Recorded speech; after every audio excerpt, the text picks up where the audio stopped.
Oh my gosh, it's episode 39 of Hotline League. Bet you didn't see this one coming. Well, actually, we're doing it on a Wednesday because I was traveling. We're going to talk about that. I was talking to some serial people about some eSports stuff. Mark is super excited. This is the first time in a while that he's awake for an episode, so it's going to be really good. We had to wake him up because we don't have a guest, but that's fine. There's a lot to talk about. All that and more coming up on Hotline League in just a second. Hotline League is brought to you by Omen by HP. Well, here we are, Hotline League, episode 39. We're one away from episode 40, Mark. Are you excited? I'm ready. The big 4-0. Yeah. Midlife crisis ready to hit. Let's change the direction of the show. I don't think 40 is normally when people get... Let's add a wheel. Let's add a wheel?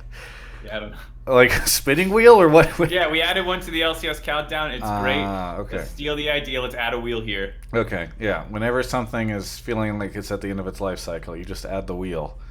I understand.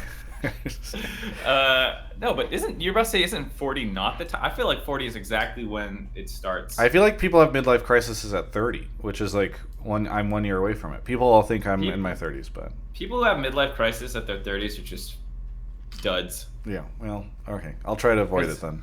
Yeah. What 40 and 50 makes sense. Like you've had your first kid or two, like you're starting to give up on your dreams, your body's not really working. Yeah. Like 40 makes sense. If you're having the midlife crisis at 30, I don't know. Brienne is in the chat. I think Rachel just logged on her computer because I always make fun of the fact that Brienne never shows up for the show. Opie TSM Fan, that's a quarter life crisis. The quarter life crisis is a totally different thing than the midlife crisis, where it's like midlife crisis is you realizing you'll never hit your dreams, whereas the quarter life crisis is like you don't know what the fuck you're doing with your life. Yeah. Or you just realize like life is no longer fun because you were like in college and you were partying, and by partying I mean playing World of Warcraft 9 hours a day, and well, either way, you found out. Sorry. You found out how bad it's going to be. Yeah, you found out your lit degree, your English degree isn't good for much other than teaching English. And starting the show off on a positive note, Mark, how have you been? What's been going on with you? Great. Offline TV launched their merch today. Okay. So you can get this. All right. Are you rubbing yourself? No, I was just highlighting the... Okay, because it looks... Okay. There's a movement there that I feel uncomfortable with.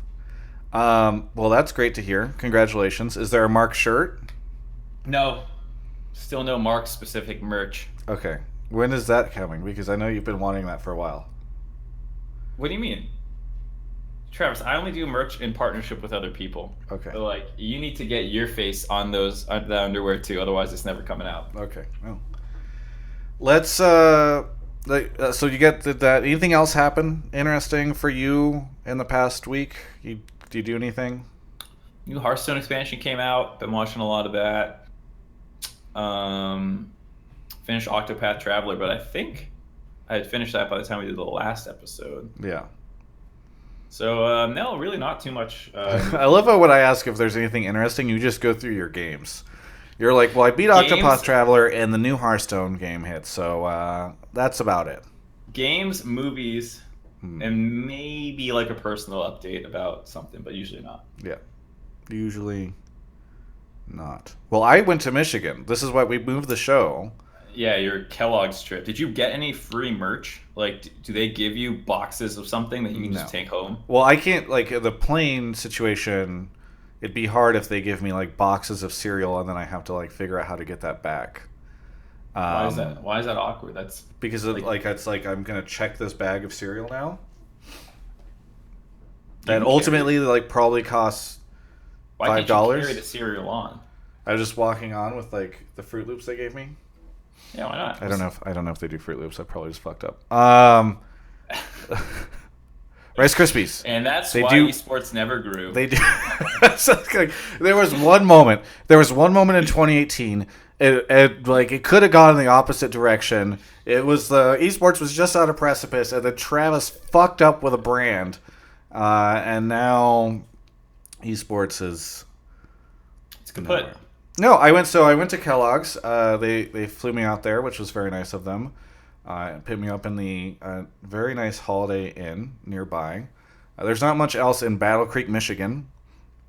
which is where they are. And by the way, Battle Creek, Michigan, it is literally like Cereal City because apparently Post is also there, and like they have Kellogg's College and Kellogg's Arena, and like everything is Kellogg's. It's like a city just about this. It's like Hershey. Thing. It's like it's like 2 hours out from Detroit, and went over there. Really cool. Talked about esports with Seltzer, Smix, and Greg, Game Over Greg, who does kind of funny stuff. Is that it? I think it's kind of funny. Anyway, first time meeting him. That was a sell. He's really nice. I don't watch a lot of his content, but I hear he's like an amazing person, and he did an amazing job on the panel, and seems like a cool guy. Greg Miller, Dark King says, and yeah, like it was a meeting with their marketing team. And all these people are super interested in esports, super interested in gaming, want to learn, want to know how to do it right. It's really cool, you know. Like sometimes I've gone in, and I'm not gonna say who, but in the past I've gone in and talked to brands who ultimately don't show up in esports, but they just don't. They're not really interested in figuring out how to do it in a cool way. And I think they were asking a lot of really great questions, like, "Hey, where can we do something neat?" So anyway, just shout out to Kellogg's. They didn't pay me for this, and they didn't pay me to go talk to them, but they paid for you to do it. They paid the travel, and I think that was worth it because they seem really interested. Are they going to sponsor the show? I mean, I've dropped Hotline League a couple times. I was like, I do this show. It's really great. We got people that call in. We've got all these amazing Twitch users. You know what was the saddest thing ever was when we were at Yahoo Esports and we had the Reese's Puffs. I can't talk about that. Why not? Because it's you can't talk about it. It's an NDA thing. Well, I just, like, they ran ads. I'm talking about that. Oh, why was that sad? Because I wanted, at some point, to get some merch. Some free cereal. I never got free cereal. So, like, this is the second coming of my dream of getting free cereal from people sponsoring esports. Yes. I will hit them up. I will tell them Mark would love some free. I actually think that's a great way for them to just do something small in the space is just send people a bunch of cereal. And see what happens. Yeah, I'm not gonna like full on plug you, but like fuck, I'll eat it on air. Yeah, sit there. It'll be the one time you're okay with me. Disgusting crunching noises on air. Yeah. Speaking of disgusting crunches noises on air, let's see what has been happening in the NALCS this past week. Well, every coach got fired. Every coach got fired. Every single. Well, okay, so there are some like caveats on some of this stuff. So obviously, AnArrow stepped down a couple weeks before, so he's out, but that was a step down. David Lim, it was mutual. I know that people say mutual whenever they mean fired. My understanding of the situation from talking to people behind the scenes was it actually was mutual. So but he's no longer at Clutch. And then Zikz leaves CLG seemingly fired. And then, what am I forgetting about anybody else? Oh, Tyler from Golden Guardians. Tyler, yeah. Still with the organization, but not interacting with the main LCS roster at the time being. At least that's what the announcement made it seem. So, it's interesting. Why do you think it is? I don't know, because obviously they all departed or got fired or whatever for different reasons, so it's not going to be like a single blanket thing for each of them, but it is, I think, still like a symptom somewhat of franchising and like how things roll a little bit more, I guess, in traditional sports where like if things aren't working out, like you just make that decision as soon as you don't think it's working out. I don't know. Yeah. It is really weird. Well, we're past the roster deadline, right? So I think that's part of it. Is that if you are dissatisfied with your current situation and you feel like you need to make a change, you can either bring people in from academy, or you can make a change at the coach level. Right, and I think in a lot of ways a coach change is somewhat less disruptive, assuming you are like promoting internally because someone's already been there the whole time and there's like not that much to go through. Versus like a roster change, which unless like you were already like doing split scrims, like you're not sure how that's going to go, right? Yeah. I don't know. For me, in a lot of situations, some of the stuff just doesn't make sense. Like the departure of Tony from CLG is really confusing to me because I don't see how getting rid of him in the final 2 weeks of the split is going to get you to where you need to be. I'm not saying that keeping him is going to, but what are you hoping to accomplish with that move? And there wasn't as much. Is Zikz in the chat? Oh, he wrote, "Rip me." Zikz is here in chat. How do we talk about this one then? Yeah, I was gonna say that dude is fucking shit. Of course you're gonna fire him right now. He's a great guy. No, but it's weird because it's I just don't understand the reasoning. I haven't talked to Nick about this or anything, and I don't know what went on behind the scenes. There's been a kind of a lack of messaging, right? Like, oh, we really like Tony, and it's unfortunate he's leaving, but he's leaving, and it doesn't seem like it's Tony's decision. And I just don't understand how with 2 weeks left in the split, like this is somehow going to everything changed once Tony was no longer in the building, you know? Yeah, I mean, like, it has to be, especially with some of these other guys, they don't have like the long-standing history that Tony kind of has, and like he was kind of synonymous with CLG at this point. But like you have to think there was some sort of clash between him and the management or something. Like I just speculation, but like otherwise, yeah, why not just wait for 2 weeks? If you don't make Worlds, then like the same thing would have happened anyway, or make playoffs, same thing would have happened anyways. Yeah. Here is one theory that I have. Okay, so who all made coach changes? Okay, Echo Fox doesn't really count, but we saw coaching changes at Golden Guardians, at CLG, Clutch, and Clutch person left, but TSM as well. Oh yeah. Okay, so Weldon showed up, but does that change? No, like Song, per the ESPN report, got a pay cut and was taken off stage, and Loco or Lustboy was on stage and stuff. Yeah. So like, it sounds like there was some pretty, based off that ESPN article, it sounded like there was a pretty either way serious power shift. You're more of the sports guy between the two of us. In traditional sports, whenever a team is failing, coaches get axed really quick, right? Like they're the first thing to go. Am I wrong? I feel like I constantly see like this team's struggling halfway through the season. This coach is fired. Yeah. I mean, like to be fair, in those leagues, most of them have 30 teams, and so like if you turn over 4 coaches in the middle of the season, that's actually not that crazy. Yeah. But usually, it's very results driven, right? Like if a team is underperforming in the sports world, I think the coach gets the axe, right? So that's my question: was there pressure from Madison Square Garden? MSG, who owns CLG, to say like, well, what are you doing to do this? Like, why are you not like if we all think your team should be performing better than they are, why is your coach still there? And I wonder if there was pressure there. I wonder if there was pressure from GSW leadership to like make a change at the Golden Guardians level after the team started losing. Like it's an interesting question for me. It's like, are we starting to see stuff from the sports world start to make its way into LCS? But you tell me if I'm fucking wrong. No, I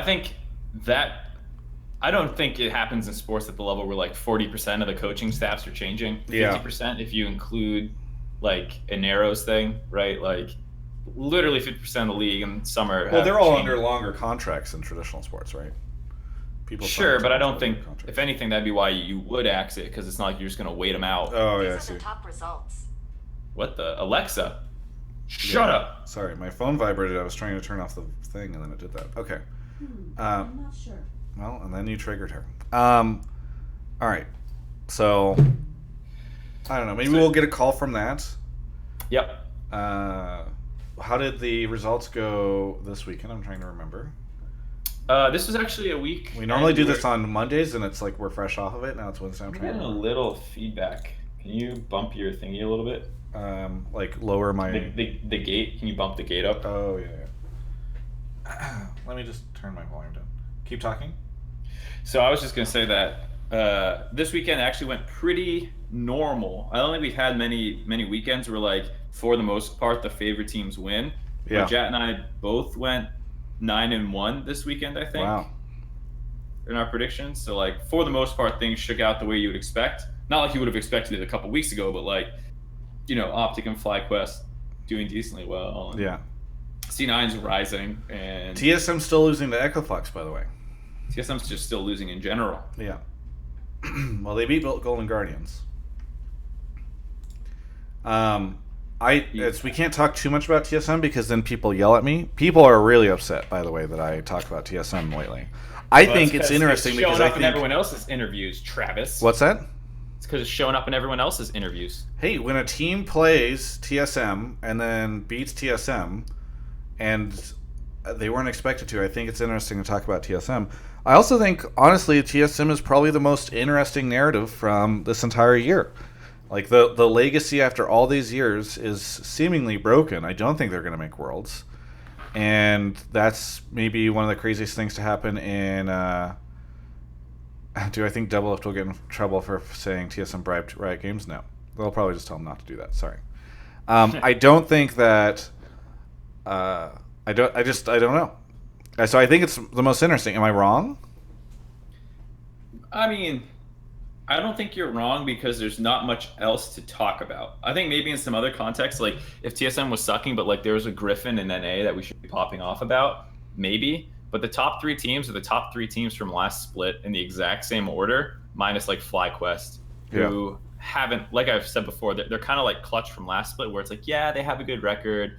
They make some good plays. They're clearly not a bad team, but they don't look like they're at all threatening to actually challenge any of those top 3 teams in the best of 5. Yeah. So like, it's hard to talk about something when it's the same thing as the last split. I mean, I think it is the same thing as the last split, but this time it matters a lot more, right?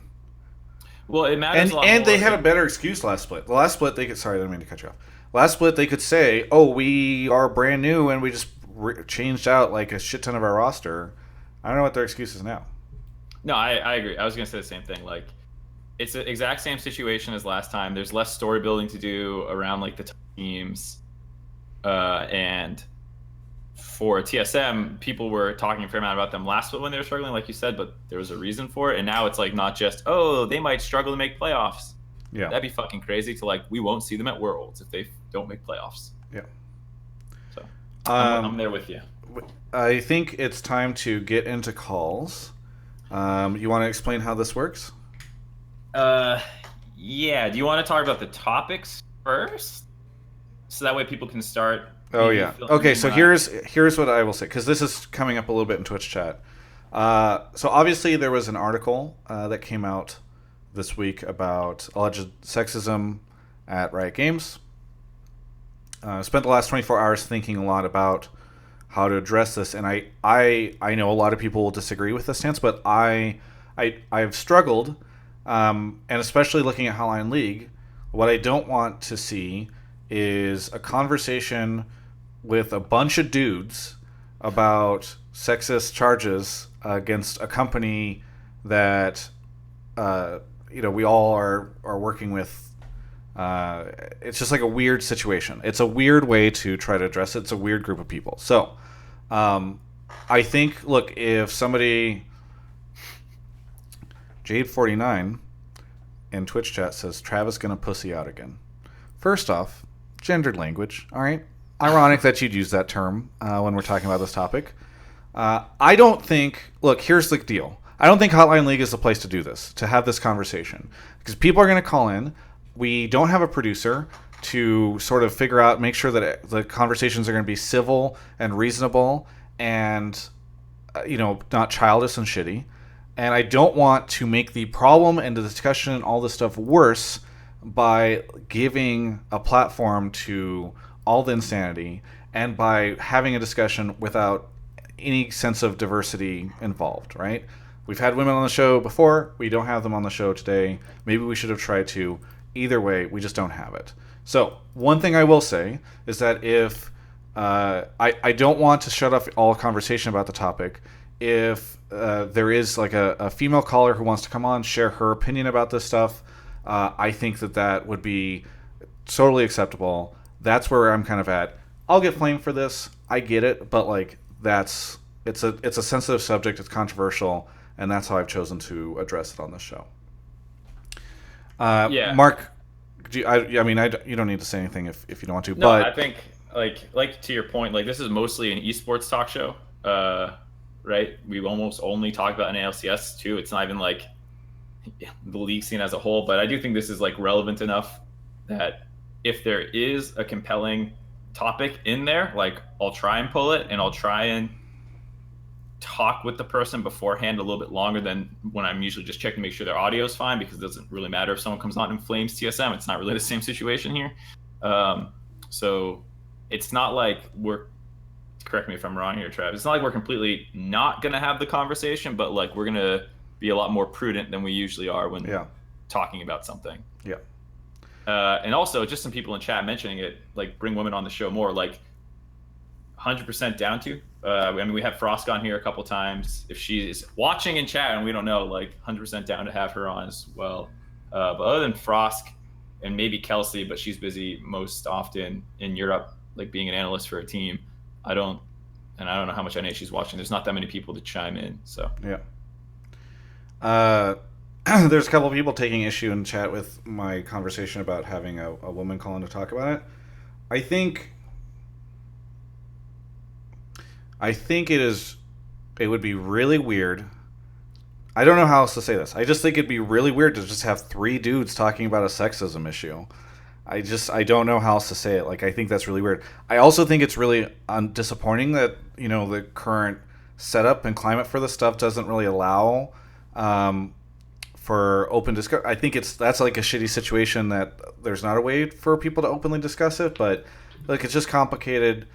Again, like I get people are going to take issue with the fact that we're not just, people are tuning in, they want drama, they want us to just like either say that the article's all wrong and how dare people say this, or say that the article is right and how dare Riot do this. It's just, that's not what the show is, and I don't want to make the situation worse. Maybe there are other options and other content ways to do this. Maybe there's other platforms. I'm going to keep thinking about it and try to come up with something. That's where we're at for this show. Mark, you want to explain how call-ins work? Yes, so if this is your first time watching and you don't know what the hell we're really talking about right now, in Twitch chat, I'll be spam posting the Discord link. When you get here, there will be 2 voice channels, Pleb Calls and Pleb Calls 2. You can just hop into one of those and mute yourself once you're in there. And then within the text channels above that says Pleb Topics and Subtopics, you will go ahead and post whatever it is that you want to talk about and specifically what your take is. So, you know, you don't want to just say, I want to talk about the sexism article out of Kotaku. Like, please have your actual take in there so I can know what we're getting into a little bit. Same with anything else. If you want to talk about why TSM is screwed, why the coaches are getting fired, why NA sucks, why TL is going to become the great NA hope and do fantastic, whatever it is, make sure to include some of your reasoning in there as well. Yeah. And then anyways, once you post that, if I like it, I'll pull you into the waiting room. When it's your turn, I'll come down and I'll make sure that your microphone's fine, and then we'll pull you into the show to talk about it. And if you are a sub, by the way, which I'll be reading out some subs in a second, first off, thank you. Secondly, if you link your account to Discord, you can get access to the sub chat. Mark and I pull people from there as well. You don't have some sort of like unfair advantage if you get into the sub chat, but I do think that it gives you like a little bit of a leg up because it moves a little bit slower. So anyway, thank you to all those. Mark is going to pull through that right now, and I am going to go to the Streamlabs dashboard and read off some people. Thank you so much to, I think we had Scar94 LOL for resubbing for 3 months, Avarice Jubes, Ubi87, Kate Relics, Caza Court, Karkarov PhD, Bonzo TV, Boba Cola gifted a sub to 5 people, which are Everyday Wrestler, Your Mother's Onion, Vanta Spectrum, X Mr. Pinko, C4314N, Units, J Smash, Kane of Bane, Blonde Scroll reset for 6 months and says, my work schedule finally changed so I can watch the show live. Thank you for your 6 months. Kawaii Infinity, Die Hard Loser, Coley Bear 12, Lixie who resubbed for 2 months and says PogChap, Hassan HS subbed, Dark King resubbed for 7 months and says, how was it meeting Greg Miller? Super nice guy, loved him. Real Foxy One gifted a sub to Sell Me Drugs. Phil Mahoney, Riot Risix subbed. Real Foxy gifted a sub to CNN as Fake News. Ari Waddle resubbed for 6 months and says, Omen by HP. Our sponsor for the show, Shiny Froky, resubbed for 5 months. and says, what 5 months it's been. There are some more, but we'll get to that in just a second. Where are we at on folks, Mark? I'll get the first one. Okay. We got a couple. How are you guys doing Twitch chat? If you missed it, I did launch a show. It's a profile on different individuals that work at Riot. The first episode is Ghostcrawler that came out yesterday. You can check it out. The next one coming out tomorrow is with Nathan Blau, who was the individual who was on the show a couple weeks ago. Riot employee, works as a data analyst there and has some interesting insights. Let's see. Looks like okay. So we've got Christie on the show. How's it going, Christie? Hi, I'm good. How are you guys? Pretty good. Where are you calling from? Austin, Texas. Austin, Texas. So what are you looking to talk about on the show tonight? So I know the Kotaku article is a really big issue right now.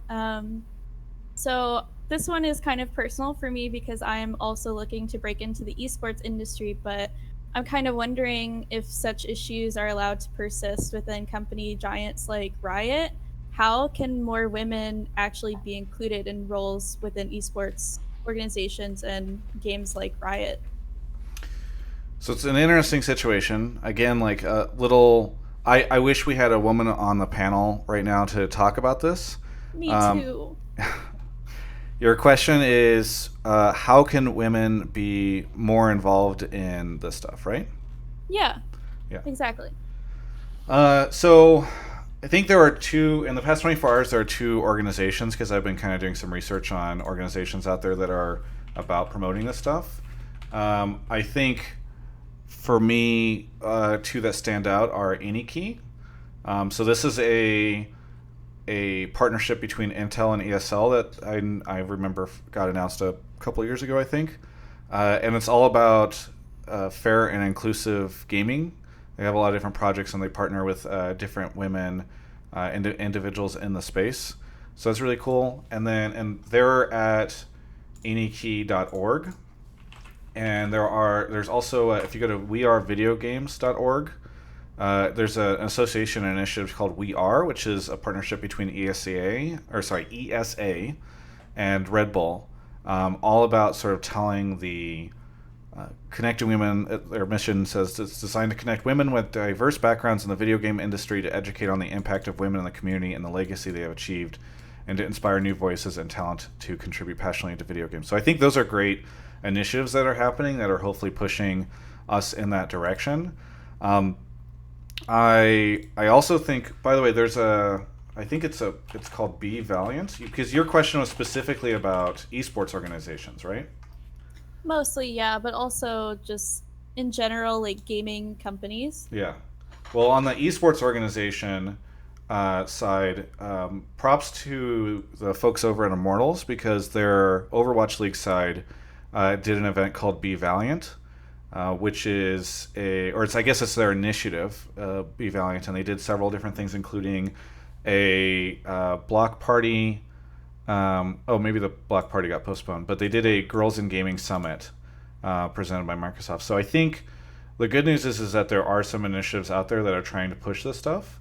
I think one thing that I would like to hear is there was a really great, ironically, right before this stuff came out, I tweeted out this article that was really fascinating to me. It was written by a woman who placed really well. I'm not familiar with the Magic the Gathering scene, but Yeah, I remember reading read that article too. Yeah. I thought it was really good. It's over on my Twitter. Jess Steffen is the Twitter account, and I guess she won a Grand Prix, which I believe to be a big deal in Magic the Gathering. Mm-hmm. And it's an interesting account of her experience going through all of that. And at the end, there's a section where she says, so how can we make competitive game Magic more welcoming for women? And kind of goes by step on how to go about that. It was really interesting for me to read, and I really appreciated the step-by-step. And I think, what I think would be helpful for the discussion moving forward would be to see, and I think we saw some of this during sort of the conversation around the Me Too movement at the start of the year, women in the esports space come out and sort of give, pointers on how people can help. So that's the stuff that's interesting to me. I don't know what you think, Christy. I don't know. It's a pretty loaded sort of topic, but I really like the stuff that you've mentioned so far, and I did remember reading that Magic the Gathering article. I personally am also not really connected with Magic the Gathering like in any way, but like just simply reading the stuff that she was talking about how she was going to these competitive events and all these guys were like questioning her. They're like, why did you fly across the country to come here? And she's like, oh, my boyfriend is with me. And they're like, oh, I get it, like you're just here to support your boyfriend who's playing. Like everyone just automatically assumed she was not there to play video games, she was there to support someone else doing it. And that's something that really resonates with me because I've been to video gaming conventions several times and I always get weird looks. Like nobody ever really pictures a girl as a gamer. Like this was also mentioned in the Kotaku article as like everyone's sort of opinion, their first impression of what a gamer should look like and should act like is basically a guy. So I think that there really needs to be some extra steps in kind of recognizing that, not like, okay, I'm sorry. No, it's fine. You're fine. My NyQuil is kicking in, so I'm trying to be as eloquent. No worries. No, I think it's good. Basically, there was also that issue with the sirens as well and how that was kind of a mess. I feel like that really put a shadow on women in gaming just because of the way that they were teased and made fun of, and they're still like memed about today. So I just really think that people in gaming communities really need to recognize that girls actually do play video games and they're not doing it to just like get attention or they're friends with people that play games, that kind of thing. Yeah. No, I think that's really fair. And I really appreciate you calling in and having this conversation with us. Is there anything else that you would want to mention or say before we move on to the next caller? Could I possibly change the subject a little bit? Sure. What do you want to talk about? What about? do you guys think about CLG letting go of Coach Zikz? Yeah. I think we talked about it a little bit at the beginning of the show. I didn't really give my thoughts. Yeah, Mark, I'm curious about your thoughts because I know I said sort of my take. I kind of hate it. I don't know exactly what happened, but on paper you have one of the best like NA coaches. And I think you can look at the roster and be like, all right, we've seen him be successful with another roster. We're not as good as we were then. And so like we should get him more talent to coach and work with. But that's why I said it seemed like that's what I think, and I think that's what a lot of the community thinks. So that's why I said it probably had to be something else. Yeah. Very curious. All right. I want to say thank you so much to Christy for coming on the show, and thank you to the mods who are working overtime on the chat right now. Yeah, thank you for letting me discuss this. Yeah, thank you so much. Have a good rest of your evening. Thank you, you too. Yeah. All right, moving on to the next caller. We've got... should we do... I shouldn't guess someone, should I? Yeah, you can grab one more person. We've got time. Okay. We started a little late. Let's see. Real Foxy 1 gifted resubbed for 9 months. Thank you, Real Foxy. Shout out to Ateo. They are here for me this week, unlike Kelby. Yeah, Kelby unfortunately is traveling right now. Otherwise, I would have tried to pull him. Nova Prospekt resubbed for 7 months. Broden's been killing it with setups for playmakers. Good stuff, boys. Thank you. Real Foxy gifted a sub to Broden. Abba Suini resubbed for 4 months. And Bobacola gifted a sub to X-Mermage. We've got Moonisall on the show right now. Moonisall, how's it going? Good, Travis. How are you doing? Pretty good. Where are you calling from? I'm calling from Anaheim. Anaheim, that's right. I remember you're nearby. What do you want to talk about on the show tonight? Well, due to the firing of Zikz, I was just thinking that maybe CLG could put in AnArrow and Froggen. AnArrow and Froggen. Yeah. Like, well, you want them to hire AnArrow, and then why? Oh, Froggen is a coach? I mean, as a coach, possibly, or maybe even just putting him in mid lane. Okay. Do you mean for this split or for next split? for next split, obviously, because Oh, the yeah, matches yeah, I think okay. are Yeah, locked. I was just making sure because I think Travis was I was a little confused too. I just want to make sure that we're on the same page. That's an interesting take. I think, well, so they could do it because they have the import slot. If I'm CLG and I don't make it to Worlds this year, I'm probably making pretty big changes to that roster. Yeah. I mean, I think we're kind of getting ahead by talking about roster changes and for this organization in right after week 7, but that's kind of my take. I mean, I think to the point about like changing out coaches, like I think Zikz was fine, but now that he's gone, like maybe AnArrow makes a lot more sense. As like one of the people left up, you can also potentially look to get a Korean coach or something like that. Who really knows? The Froggen point's an interesting one because the whole style that CLG has pushed for so long, ever since Zikz has been the coach, there has really been like a teamwork oriented one and like moving around the map and who he's probably, for all his faults and highs and lows, he's a very selfless player who like will do whatever he thinks is best to get like the game going. And Froggen, at least playstyle wise, from what I've seen, is kind of the opposite of that. And so it would be like a fundamental redefining of how the team works, which might not have been possible with Tony on the team because he wants them playing a certain way, or maybe the whole team wants to play that way. I don't really know, but maybe this coaching change opens up that roster change as well. Yeah, I would be interested. Like again, if CLG can't make this work, I think it's just time for them to reset. Like they no longer have their coach who was kind of like one of the defining individuals at that organization, and what they have, like I think a lot of the iconic players are no longer there. As people have been kind of talking about, like, oh, we lost Doublelift and we lost Aframu and we lost Zikz over the past couple of years. Maybe it's time to just like reset and reform and try to see what you can do. And maybe, by the way, even just taking a step back, right? Because I think CLG has suffered over the past year because expectations have continued to remain high given CLG's legacy. So if they were to say, look, we are intentionally resetting, we're finding some rookie talent, we're doing this, kind of going with that Golden Guardians route of, hey, we're going to build ourselves back up. I think that would be maybe healthy for them. They'd lose some fans in the short term, but maybe healthy for them long term.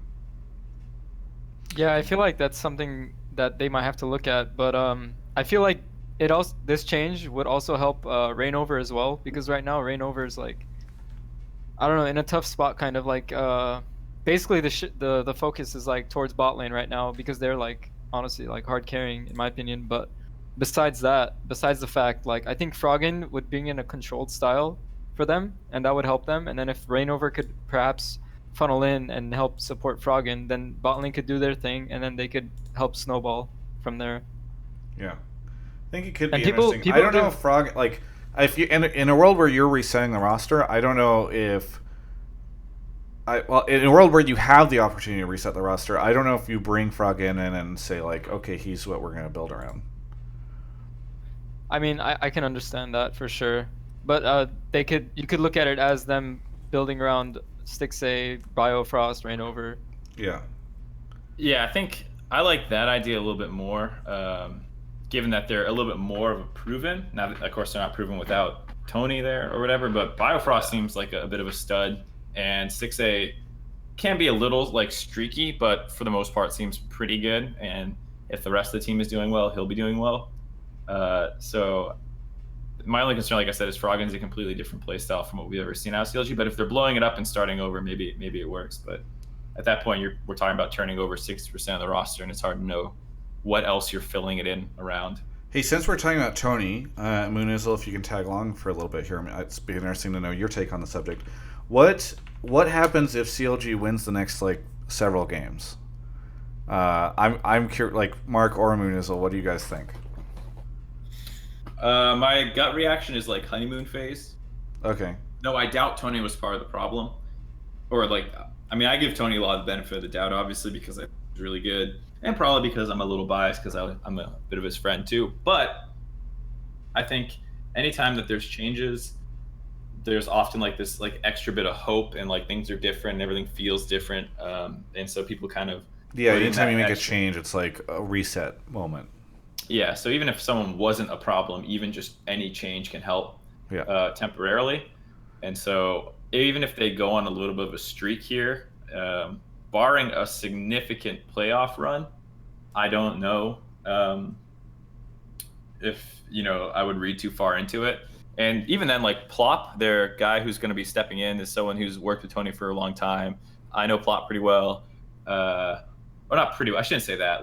But I've heard a lot about him from Tony and from other people who think he's pretty good. So I think they're in decent hands. And if they do make a good late season surge and it actually is like a deep playoff run, then I think you have a lot of Goldman. Excuse me, Lauren. He's going by Goldman now instead of Plop. Let's just keep calling him Plop. I'm gonna keep calling him Plop. Will Plop Flop. Will Pop Flop. That's the new Twitch chat. Oh man. There you go. But if they go on a late season run, maybe like just a couple of games at the end of a season, that's gonna be over for them anyways. It would not speak to me very much. Yeah. Moonisall? I mean, it's kind of hard for me because Tony brought 2 championships to the team in the org, and I mean, like Mark said, it's gonna be like a honeymoon phase type thing. Yeah. I don't by the really know way, what else to say. their schedule this weekend is TSM and FlyQuest. I think both of those are winnable. Definitely. We can't talk about why TSM. Hope we don't see a base race though. Yeah. Mark, do you think they can take TSM? I mean, can't anyone take TSM right now? I mean, yeah. It's I tough. mean, they lost to, or they beat Golden Guardians this past week, so. It was close, Yeah. if I remember correctly. By the way, I did an interview with with Biofrost 3 weeks ago, I think, maybe 4. And in it, they had just gone 2-0. And he says, yeah, the last time we went 2-0, we lost the next 6 games. And I was like, oh, you got to be careful. Biofrost, you might be cursing yourself. Oh, and he's man. like, no, I think we're going to be fine. They have lost the next 6 games. So, Jesus. Yikes. Yeah, a Chat's lot of... starting to blame you for that. Yes, the CLG staff blames me because I retweet it every time. Matcom gets really angry. Anyway, thank you so much, Moonisall, for your call. Yeah, thanks guys. Thanks for having me. Yeah. All right, moving on to a quick break here. Just in time. Just in time. I want to talk to you guys about Drum roll. maybe the most important thing ever to exist. Owned by HP, sitting up here. We got them in a different location because there's only 2 of us this week. Owned by HP. They've been supporting the show now for quite some time. They are amazing to work with. Really enjoyed working with them. And one of the things that we've worked on recently is a show called Good Game Well Played, GGWP. You can find it on the Omen by HP YouTube channel. I'm going to pull it up right now. It's the first episode talking about CLG is all about Biofrost. And we've now there's a couple different things that we've put out from it now. Obviously the trailer, the full edited episode, but one of the things that I want to show you guys, which I'm going to throw up on the screen in just a second, is, because I'm partial to this, obviously, a full interview that I have done. It's because the show is a bunch of different things. It's like a lot of this interview that I've done with Biofrost, but it's also these other elements. We edited down an hour-long interview to get into that show. It becomes about maybe like 22 minutes of conversation. But now the full unedited episode is up on, or full unedited interview is up on the YouTube channel. So you can go check that out. It'd be really interesting, by the way, to know if you guys like the unedited interview or if you like the more polished show that we have that we ended up putting out. But that's the thing that I've been working on with them for quite some time. And the hour-long interview, by the way, it's not just like jibber jabber. We actually dive into where Biofrost grew up, sort of what life was like for him when he was young, how he found League. One of the things that I found out that was really interesting was the fact that he apparently never expected, he was playing League and getting really good and just not following League eSports at all. He had no interest in it. Like, he was vaguely aware of who people were. That's kind of where he was at before he went pro. So that interview is up. I will link to their YouTube channel in the description. I will also link to their YouTube channel right now in the Twitch chat, so you guys can check it out. But thank you so much to Omen by HP for their support. Please go take a look at that content, because it represents the blood and pain and sleepless hours of a lot of different people. It's pretty freaking high production. Really big fan and proud of what we were able to do together. So thank you so much to Owen by HP for your support of the show, and thank you to all of you for checking out Good Game Well Played featuring Biofrost. What's the spiciest thing in there in that full interview? Is there any spice? He talks about TSM. He talks about the time that he was there, and I ask him, like, there's rumors that behind the scenes it's not great, and he answers that conversation, and we talk about it. So I think it's pretty good conversation to have. If you saw the full episode and you wanted more, now you can take a look at the full interview that's out there. It's pretty cool. So thank you so much to Omen by HP. Mark, if you want to pull the next person. Yeah, I would love to. Somebody, Quadraman, says, when is the backstage video with Team Liquid coming out? Very good question. You know who you should be asking? You should be asking Broden Plett. There's his Twitter. He's my creative director. He's in charge of it. He's working on Playmakers, and he did a lot of work on that. But he's the one we're all waiting on him for the Team Liquid video. I hope it comes out soon. Go tweet him, bug him. Opie TSM Fan is in the channel. How's it going, Opie TSM Fan? Hey, how's it going, Travis and Mark? Pretty good. I'm turning you up because you were loud in the past. You've called in a couple times before, right? Yeah, I think at least 3 or 4 times, but Okay. love the show, obviously. Nice. And I think you had a controversial take that we might have clipped out one time. No, I was the guy with the milk with Frost Skurin. Oh, yes, that's right. Okay, we did clip that. Oh, yeah, that was so funny. Yeah, and you live in Texas? Yeah, Houston, Texas. Yeah. Houston, Texas. Well, welcome back to the show. What do you want to talk about on the show tonight? Newsflash, I actually want to talk about TSM. Shocking. But I want to say that it's actually their lack of success is really, really good, and I think that TSM fans need to stop acting like the whole entire ship is burning and we just need to throw everything out. Sorry, did you say their lack of success is good? For the organization long term, yes. Okay. Well, you're gonna have to you'll have to make a strong argument for this one, my boy. I think because they've had so much success doing just enough to get by in NA, and while NA through franchising and just through importing has gotten stronger, what they've been able to just get by with hasn't worked. I watch a lot of analysts and stuff, and they talk about how they don't think, even though I personally think IG is the best team, but they're just out mechanicking people. And I think for a long time maybe you just had the best staff or the best resources on TSM because they were the most successful organization. Everyone wanted to go there.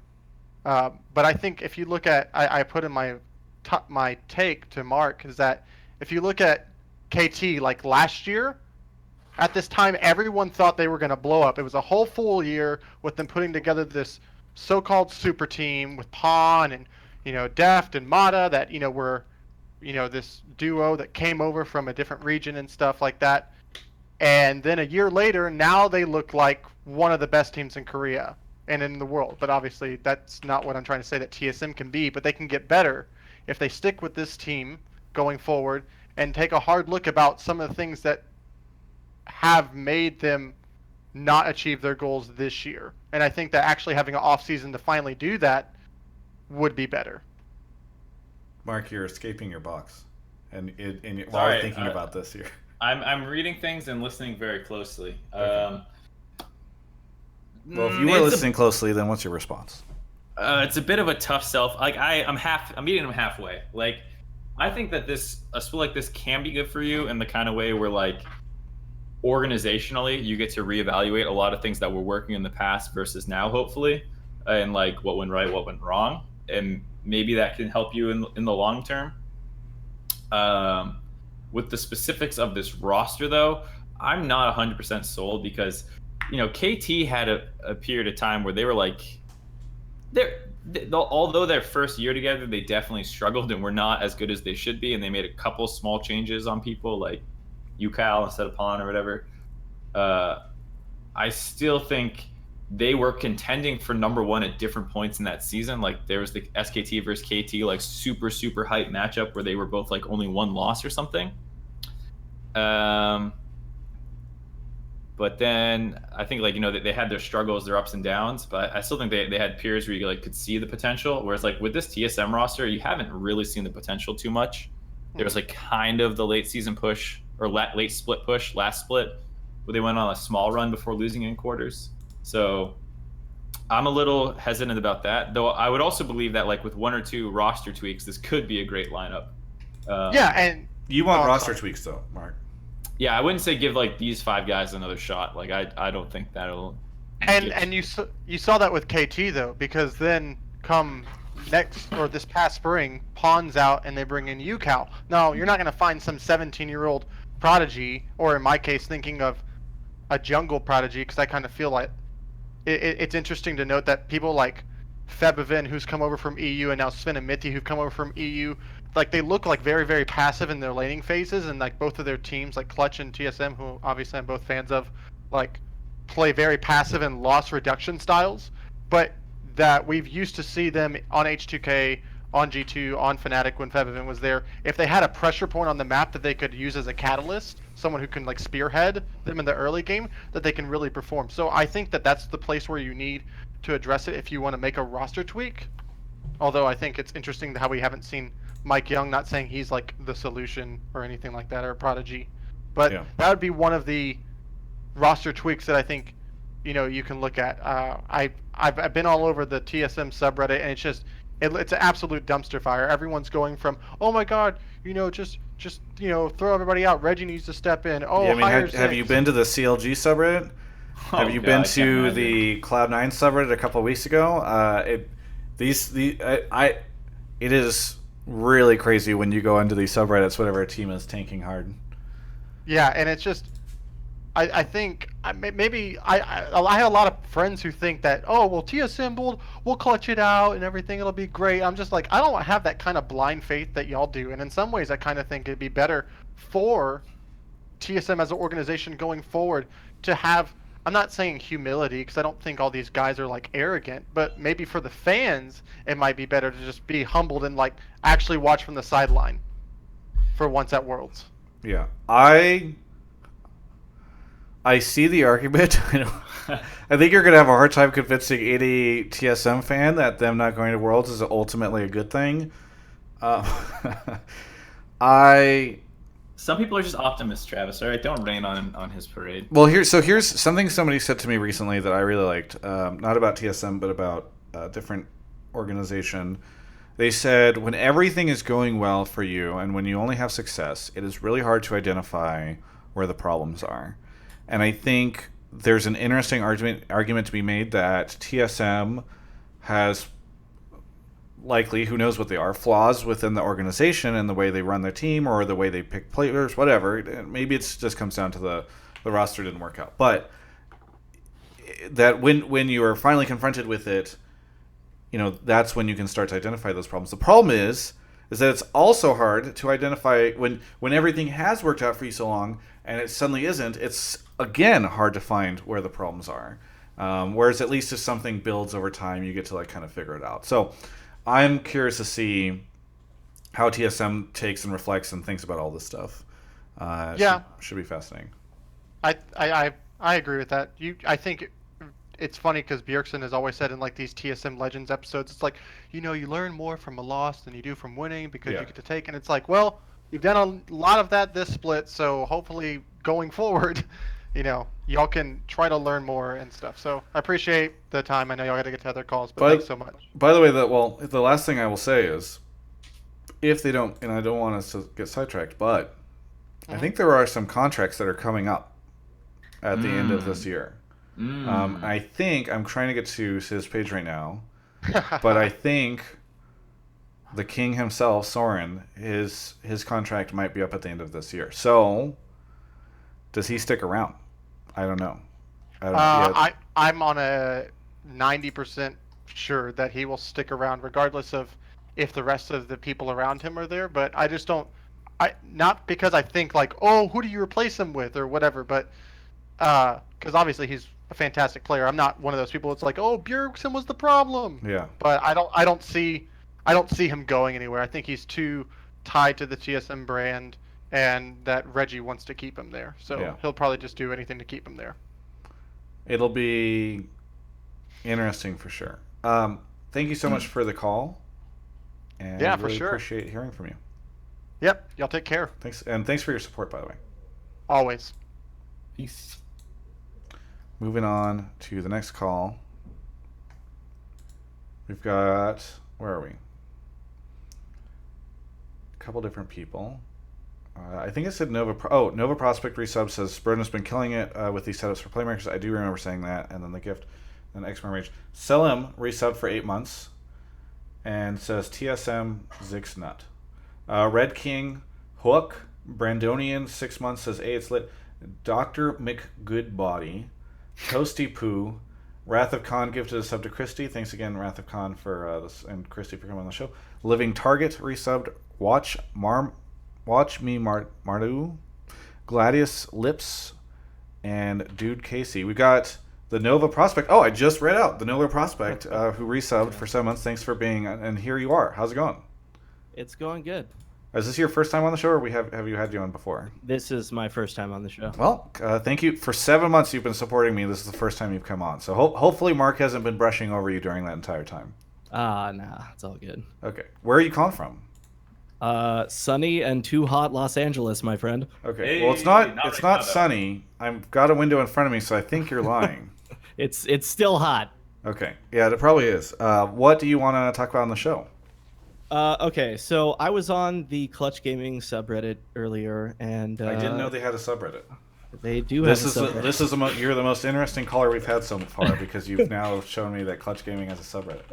Yes, they do. Okay. And we were talking about Zikz leaving CLG, and like if that's a possible like pickup as a coach. Yeah, I see. For Zikz, Clutch Gaming.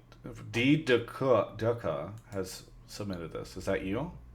No, I. Oh, but you commented on it. you have a giant wall of text in this. I do. I Okay. do have a giant wall of That's text. my favorite kind of Redditor, dude. So Yeah. it's just, I was that way too. You just write a fucking wall, fire and forget. Okay, so go ahead and go elaborate. Sorry.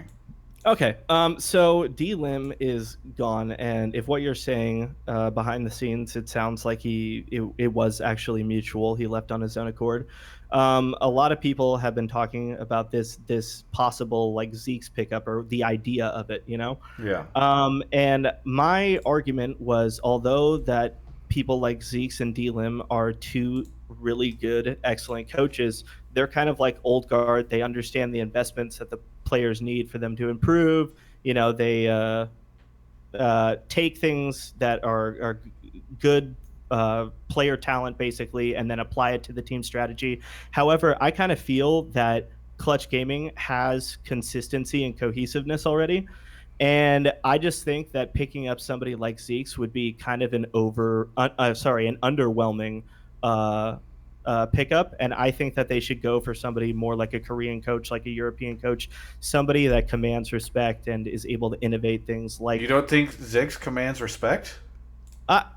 I'm not saying that. Well, I mean, you said he's underwhelming, and you're like, we should get somebody who commands respect and is willing to innovate. I feel like if you look at the way Zikz has his departure, I feels like he commands the respect of a lot of different people behind the scenes and in front of the scenes and on Reddit.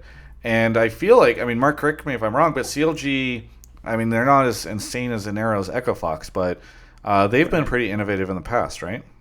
I think you could definitely say that CLG has had some of the most, and this is something I talked a lot with Skara on GLT and stuff, like they seem to have some of the most well thought out and prepared level ones. Mm-hmm. And it's hard to say how much of that is like the coaching staff, of course, but it has been through a fair amount of rosters that they've had these kind of like good plans, like when they had the Smithy jungle era, the Rainover jungle era, Afromu, Biofrost. Like, I think at least in that regard, he's shown he's innovative, as well as the fact like CLG was always they've always had some of the weirder team comps that like make some sense and sometimes go a little too far down the rabbit hole. But I think if you're looking for innovation and respect, there's basically no better NA option. And if you're saying you don't think that's good enough, then that's a fair perspective, I guess. But I would say like, you know, innovation and respect is kind of like, I think Zikz Fuck, now you got me saying his name wrong. Yeah, Zikz. it's Zikz, to be clear, but you should keep calling him Zikz because it's throwing off. Twitch chat is losing their mind. I'm losing my mind too now. But yeah, I think My bad. I think he would be a good pickup for a lot of teams. It could just be one of those things where like a change was needed. Sometimes that you just like people get into a rut. They're doing the same thing over and over again, and sometimes while it sucks and feels bad, it might be for the best. But it does sound like you're saying Clutch is too good for Zikz. I think you're twisting my words there, Travis. I'm just kidding. I'm just kidding. But But you would rather see a coach picked up from Europe or Korea? Do you have a coach in mind? Not necessarily. I mean, somebody like Yamato Cannon or something like that, who is like an incredible innovator. He seems like the type of guy that would command respect. And obviously, I kind of have a negative connotation towards NA in general, I guess, and NA coaches, just because I feel like we've gotten to a point to where a lot of teams feel like there is this special formula where it's like, if we play passive and follow these rules, then we can win a game. Just given the Inven Global interview that Piglet did and stuff like that, where he's talking about how bot lanes play in NA and how they play passively when their jungler isn't there. So it's really easily read. I just feel like we need something new and something a little bit more daring in order to kind of take that extra mile. Sorry, who was the European coach that you said would be interesting? Am I getting this one wrong as well? No, sorry. Which European coach did you say? I said Yamato Cannon. Okay, thank you. I just want to double check. Okay. No, yeah, it's Yamato, I think is the way it's generally pronounced. All right, thank you, Travis. No, it's good. I am loving Twitch chat's reaction to this. Somebody said if he says Yamato, and then right at that moment you said Yamato, and just everyone lost their mind. Yamato, tomato, potato, fucking whatever. It's all the same, guys. Yeah. All right. I hear you though. I see what you're saying. And yeah, I think it is. It comes down to a pretty simple question, which is like, do you think any of the NA coaches are good enough?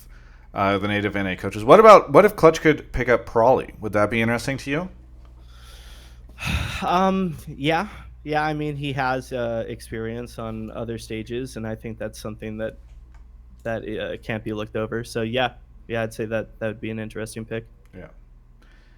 Very good. I don't know, Mark. You have any other thoughts on this?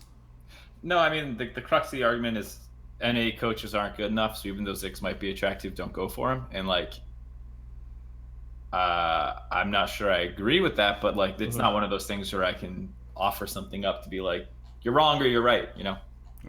It's kind of an opinion. Very good. Gotcha. Well, thank you so much to the Nova Prospekt for your call in, and thank you for all the support you've given. No problem, guys. Take care. Yeah. Peace.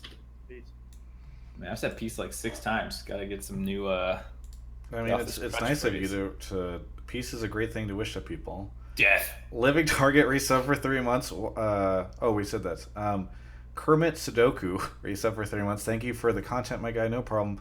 Slalom, Peace Loves Lomo, Booper, Just Jayo, Ruby C resubbed. Call Me Proto resub for 5 months. Hi Travis and Mark, great stream. Glad to be a sub. FYI, I was in the waiting room before my internet dropped me for a second. Love the show. Did you catch that, Mark? Sorry, I just got back. Calling Me Proto was in the waiting room and then their internet dropped. I don't know if you want to bring them back, but did you? I don't remember. Well, they said that in the. I didn't pull them.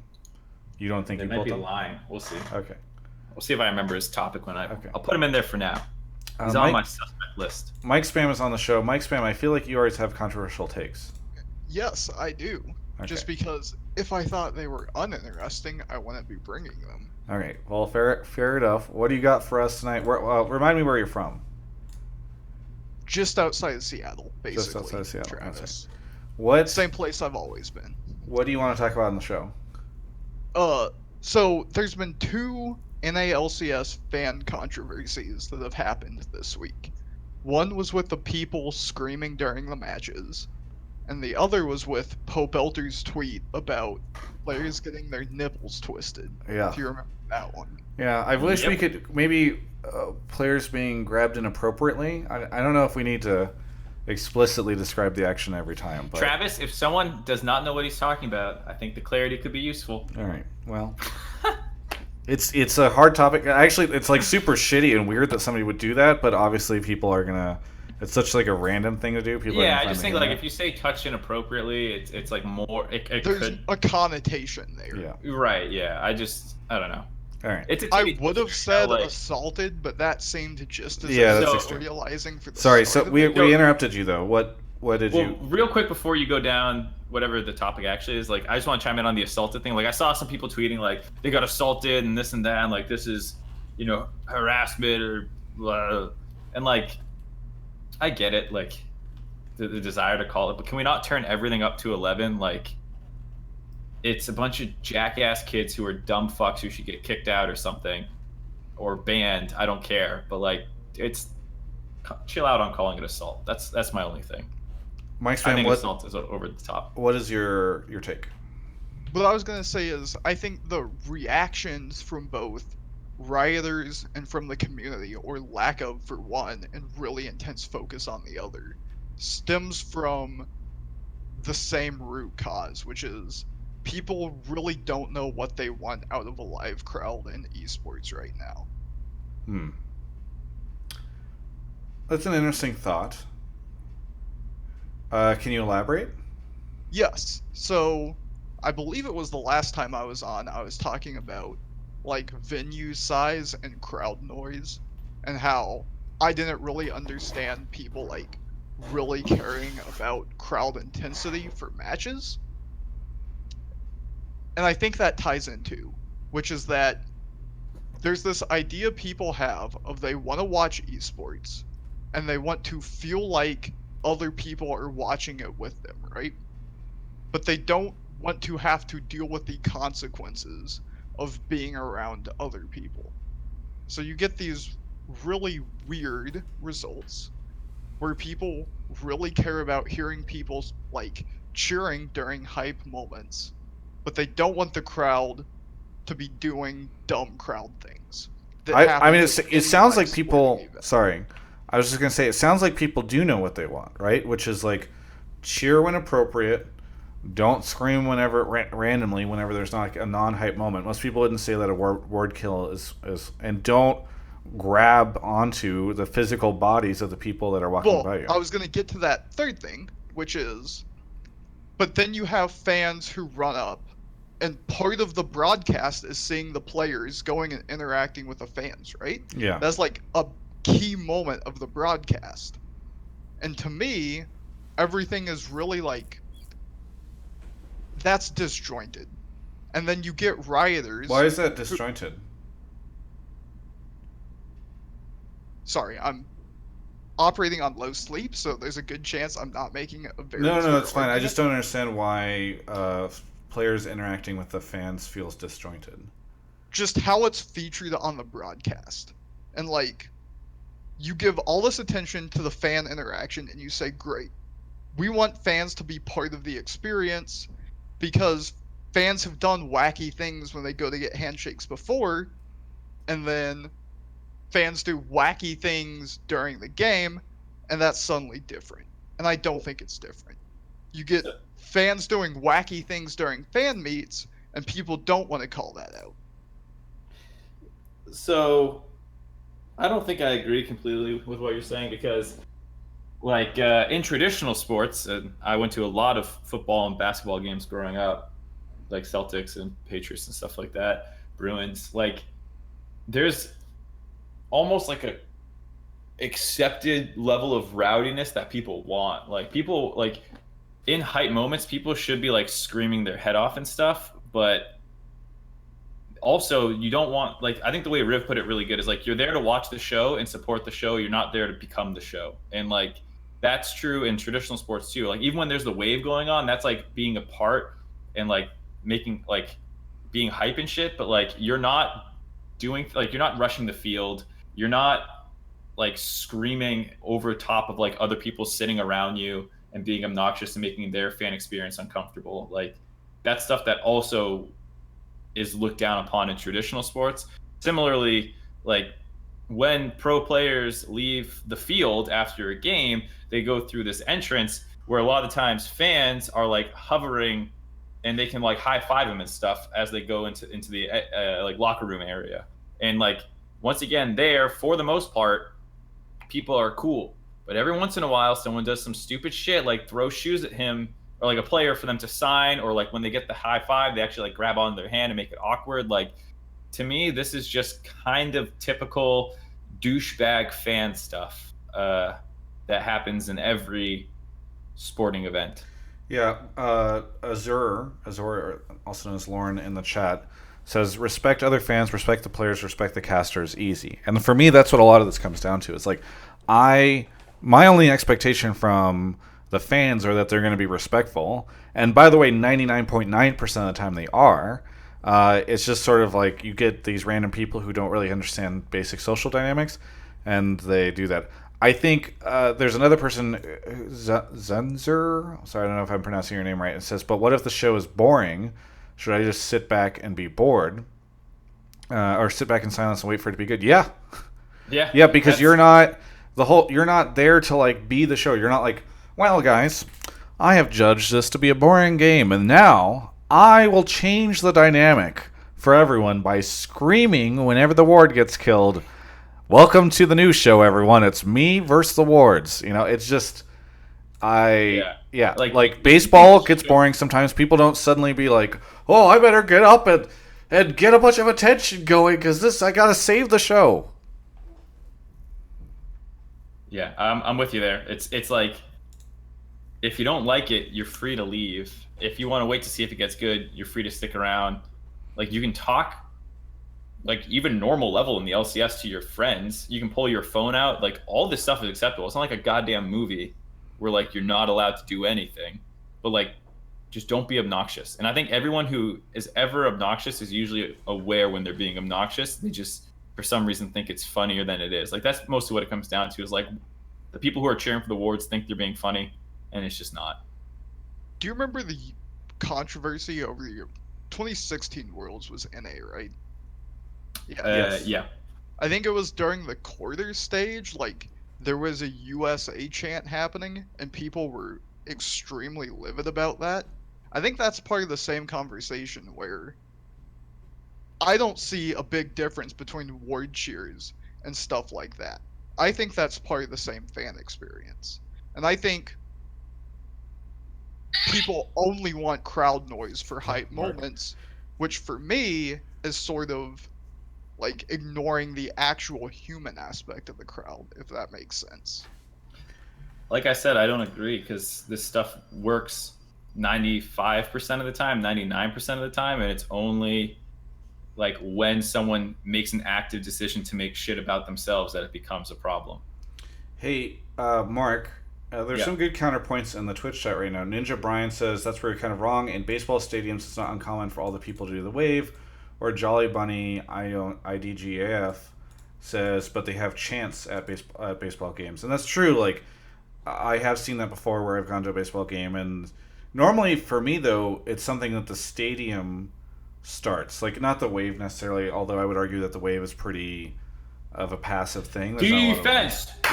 Yeah, and but that's something that like I see pop up on the Jumbotron a lot of the time. Yeah. It's like they will try to get that going or whatever. So it's something like if Riot or if the casters are saying, "Let's get this going," or what, I don't know. I think I think a group of people trying to do like a chant, maybe a little different than people just screeching annoyingly whenever a ward kills.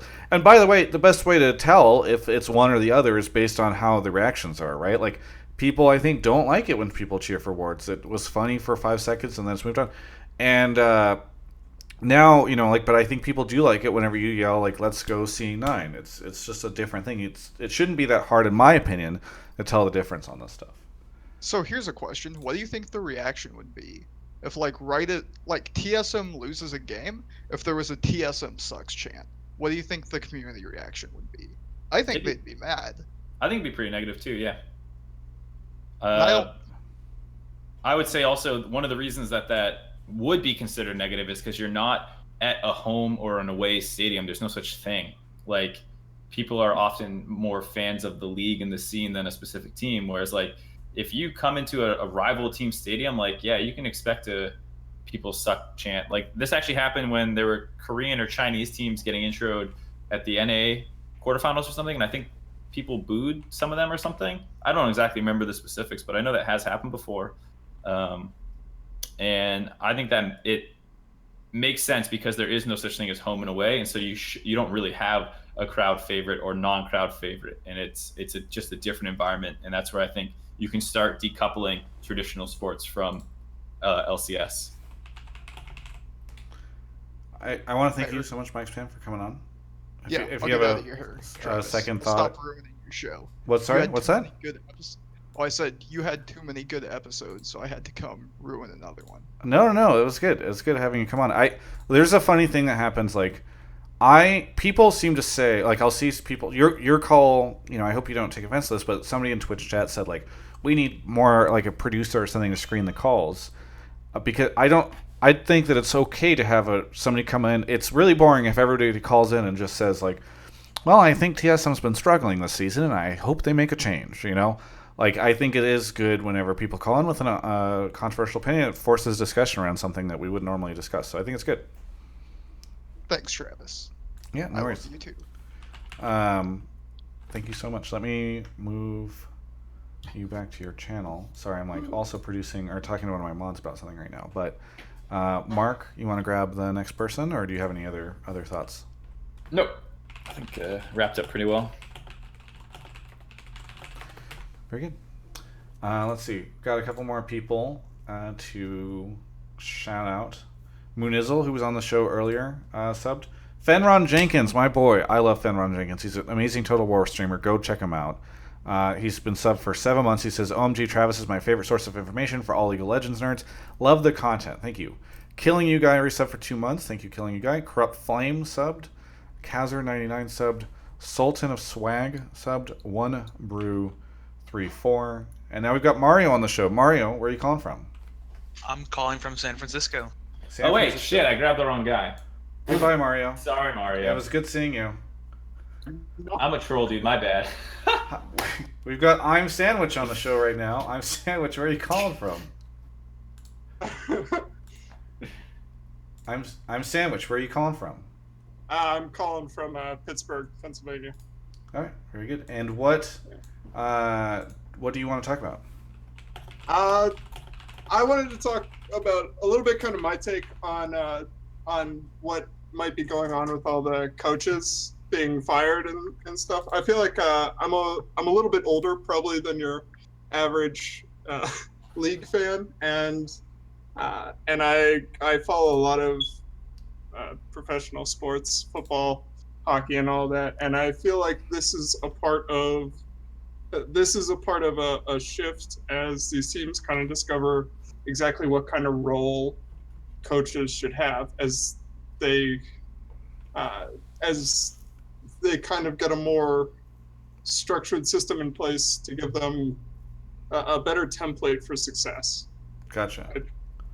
If that makes sense. Yeah, really quickly, I'm curious. You said you're older than. Could you give me like an age range? Like you're in your 30s, you're in your 40s? I'm 27, so I'm not. What? You're not, like what? How old do you think? It's not. This is not like a show I'm of 27. 17-year-olds. Yeah, like no. Well, the average age, right? Isn't it like 16 to? 22? No, not of this show. Like the average. I know. I'm like we're 18 all to much more mature on this show. 18 to 31 or something. I would say League eSports is probably a little like it's not quite CS:GO age, but I think it's a little older because a lot of us kind of came up in the scene in like our college. People calling into my shows saying that they're older and they're 2 years younger than me. Now everybody's listing their ages. Sandwich, please just bring back Mario. I liked Mario. He was good. Mario didn't say anything. Okay, so Sandwich, you said your take is NALCS teams are actually trying to finally figure out what they want for a coach, and that we are seeing changes because of that. Is that correct? Yes, essentially. Okay. What is, just out of curiosity, what is your evidence or what makes you think that is why this is happening? I think in many professional sports, the coach kind of defines the way the team is supposed to operate. And I feel like we only see that in maybe 2 or 3 teams. I feel like we see that with, say, Prawley, teams he goes to. I think that's a big reason why Ryu went with them, because Prawley defines the way they play. And then I am a CLG fan, and I really felt like that's what Zikz brought to the table. Gotcha. I think that's a pretty interesting take that I kind of agree with. I think it definitely more so in traditional sports, coaches have systems and stuff that and play styles that they kind of enforce on the team, which I think isn't probably the case too much with coaches in the league scene. Part of it, I think, is a respect problem. I think a lot of the coaches who are newer into the scene couldn't command a group of guys, especially veterans, to play their way, quite Song arguably did with IMT or something, and maybe failed to do with TSM. Who knows? But I agree. I think TSM and Prawley do have that kind of respect and track record. Or excuse me, Zikz and Prawley have that track record. Whereas in basketball, you have Mike D'Antoni, who's going to make you play fast-paced basketball or something. Mm-hmm. I don't think a lot of coaches have an identity of I'm this guy, he's that guy, and even more to that point, because people don't have that identity. When you get a coach for your team, I don't. It's well, what are you getting him for, other than hoping he is mature, has leadership qualities, and understands the game well enough to actually hold a conversation with the pros and help teach them some things. I think there is arguably a lack of identity for a lot of coaches. Sandwich. Yeah, exactly. Do you need to replace the batteries in your fire alarm, or is that Mark? Oh man, yes, I do. You should do that. I'm very poor right now. Where did you say you're living? Pittsburgh. Pittsburgh. Okay. We're not in fire danger here right now. Well, you should always do that. Sorry to hear about your cost situation. I think batteries are not that expensive though, so hopefully you can swing it soon. You're not wrong. Yeah, I don't know. I think it's interesting. I find it fascinating that right now we're seeing so much coach upheaval. It's hard to know if that's for a specific reason or if it's just sort of hey, teams are just getting more used to swapping out coaches or something. I don't know. Is it just the fact that we do usually see coaches change out? Maybe quite frankly, it's happening with teams that people pay more attention to. I mean, I think coaches probably did swap somewhat frequently on some of the other teams, but this year we care about all the teams, so it's just interesting. I don't know, Mark. Do you have any other thoughts? No, I think it was a interesting take, and I think hopefully as coaches get more developed, they have more of a personality, or not necessarily personality, but a more defined thing. So if you're TSM and that's a team that seems to be full of reactive players, you find a coach who also knows how to work with that or something. Yeah. Thank you so much. I think that would definitely lead to teams having a better idea of how to turn around a franchise. Yeah. Thank you so much for your call, I'm Sandwich. Thanks for having me on, guys. Mark, do you want to go pull our coach friend who is briefly available? Sure. Okay. Oh, you just pulled him straight into the call. Well, yeah, I figured. You said pull him. I did that. All right. Well, hopefully his audio is working. Hello, AnArrow. What's up, dude? How are you? I'm doing pretty good. You're really quiet. Can you get a little closer to the mic? Is this close enough? Yeah, that's good. All right. So you said you were available for a short time. We wanted you originally on this episode, but you were unable to make it. Yeah, I was working. What were you working on? Oh, it was just scrims. I'm just watching scrims and helping people with stuff. Okay. I'm scrimming watching scrims 11 a.m. to 2 a.m. right now. Yeah. So that's real fun. 11 a.m. to 2 a.m. Humble brag. Let's get on to what you want to talk. Well, do you have something to talk about, or should we be talking to you? You fucking brought me in here. I never put a topic. Yeah, that's true. Wait, Travis told me to grab you. Yeah, I did tell him because he sent me a message as the show started saying, "Hey, I've got a window available after 9:30, so I can come on and hang out." But I think it's good to have him on because there's some changes. So, what is your role? What you said you're a consultant for 2 teams right now. Yep. So what does that mean? Are you a coach? Are you a consultant because you can't become a coach? What does this mean? I'm just helping people kind of establish practice structure that they kind of need or feel like they haven't had, and just helping them work out how they want to actually improve as a team. So I guess in some capacity it is coaching, but it's mainly coaching the like staff on how to set up that stuff and build it for their team, so that way they can have that like for the long term, rather than just, hey, I'm here to coach, and while I'm here we'll do this, and then if I'm gone, well, so is this. See So ya. you're coaching the coaches. I guess in a way, yeah. Is there a world where you just don't take another job and then you just become a consultant and you go from team to team fixing their problems? Maybe I could see that being a thing. Yeah, I don't know. I just don't want the structure stuff that we like talked about last week to continue being shit. Yeah. What you're working with Golden Guardians? Who you're working also with an Oceanic team? Yeah, Order in the OPL. Okay. You say you're fixing structure, but then you're watching scrims for a long period of time. Yeah. Well, I mean, that's where like the direct structure for the players is, and that's where a lot of teams feel like they're lacking, right? Yeah. So they kind of need help in that, because, you know, if your practice isn't good, that's like problem number one, right? You're not going to have a successful team if the practice isn't good. Yeah. So have to work on that, and then the actual like system between that is also super important. Yeah. I think it's interesting you talk about like coaching coaches kind of thing, because I did a little bit of that like when we had Peter, and just like because I think Peter the he coach, was, not Doublelift. yeah, Peter Zhang, not Peter Pang. Yeah. He like at the time, I don't know. I mean, you've worked with him more recently than I have, so I don't want to say he's still this way or not. But he had good thoughts on the game a lot of the time, but like could be a little scatterbrained. Yeah. And so a lot of what I did was like helping him learn systems to make sure that like his feedback was good and things like that, like setting it up so like when we did post-game breakdown of a scrim, like we would instantly just hit the 3 biggest things that stood out about why we won or lost and what we wanted to learn from those specific things before moving into finer detail things and allowing people who might not be relevant to those topics like split up. And like I did a lot of that kind of stuff with him versus like as much working with the players as I did in the past. Right. You were like setting him up for like future. Like yeah. Where he Yeah, needs to do that even just within our own team, like, all right, he's the guy who has an idea of how he wants to play the game and is like doing the pick ban. I might not agree all the time, but like at the end of the day, it's his road show. So at the very least, like I'm always going to be there to support him, and if I think he can give feedback better or whatever it is, like that's a lot of what I did. Yep.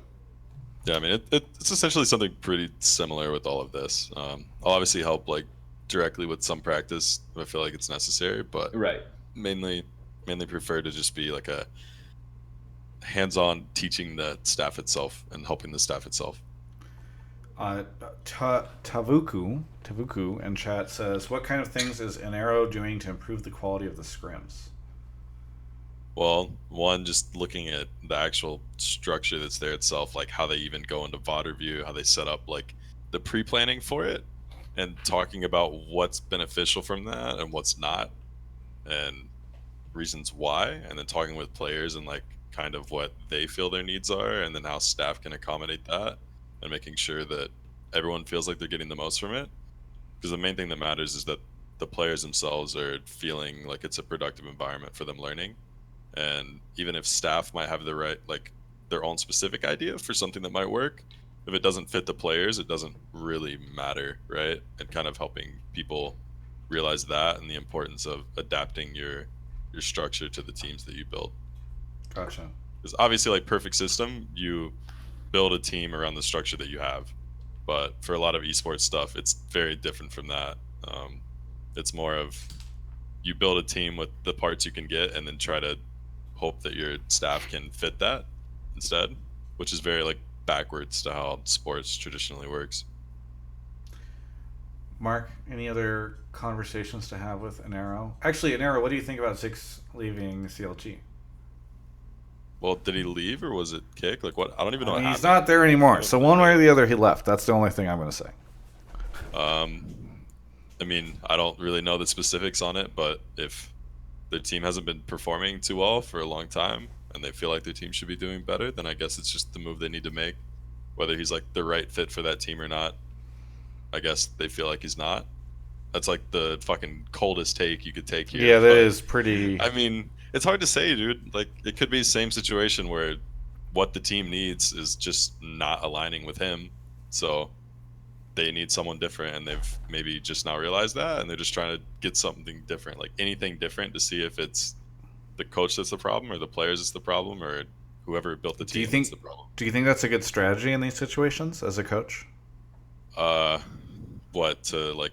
Yeah, try like, to I blow mean, everything away in like 2 weeks. Yeah, exactly, and like in such a short time frame, and also, like if something's not working, is canning the coach like the best option, or is it like setting the site? Like with Golden Guardian, seemingly they made the decision, and I know awkwardly you're working for them right now, but they made the decision to have Tyler step down temporarily from the team, or at least seemingly temporary. Like CLG could have done that. There's like a lot of different. You mentioned like, okay, the team isn't working out. Maybe this is the change that they need. I'm just curious if you think that that's like usually the good thing to do whenever a team isn't working out, is just to swap out the coach.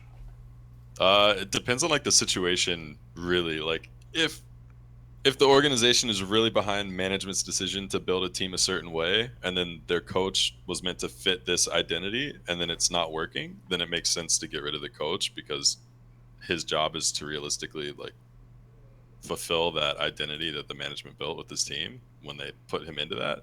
Yeah. But sometimes it could just be, hey, management built a really just like not well meshed team, and then the coach can't do too much with it, so maybe it's the management that needs to be looked at. But then that's where the upper people, or whoever makes those decisions, like it's multiple different people that can be targeted, and it's very specific to the problem itself. Gotcha. It's just important that teams do a lot of introspection on why their problems exist, and whether it was the recruitment process, the hiring process for coaches, anything like that. Mark, are you here? Yeah. Wait, what happened? You There's turned a your black webcam box now on your What stream. the fuck? Pour one out for Mark. Wait, can you hear me? Yeah, I can Yeah, hear I can you. hear you. We just can't see your webcam. Like, oh, you've now it's a different webcam, which Yeah. I really like this. No. I think it's a pretty good look.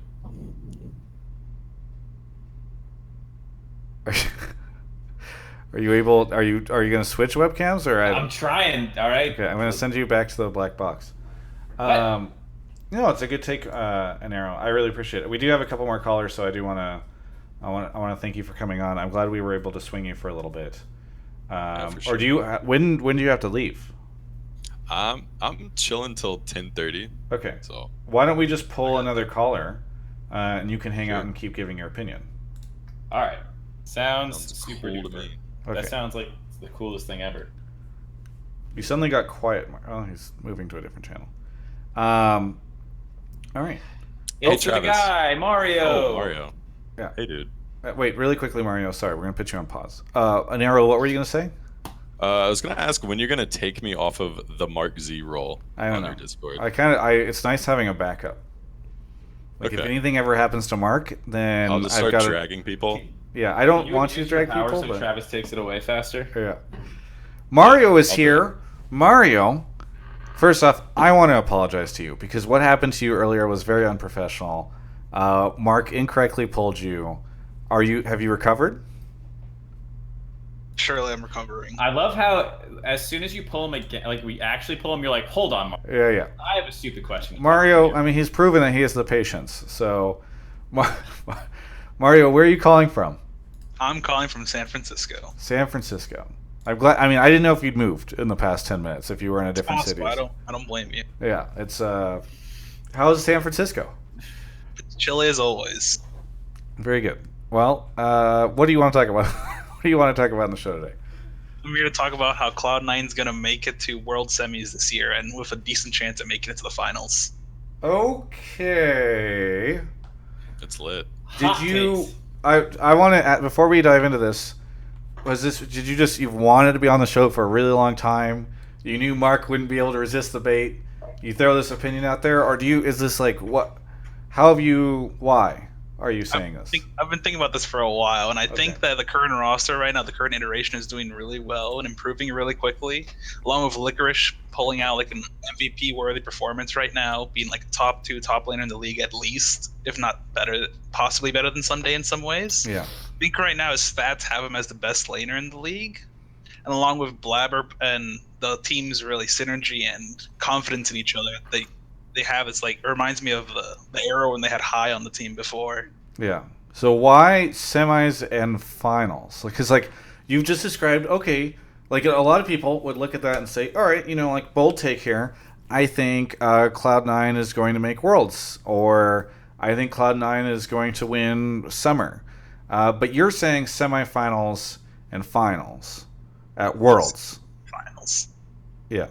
Not for sure finals, but I'd say they have a chance. Okay. I think that the org itself has had a pretty good track record of making it to quarters at the very least. I think they're 3 out of 5 now, making it to quarters at Worlds every year. One of those included a first round bye, so I don't think I'd count that one. So I'd say 2.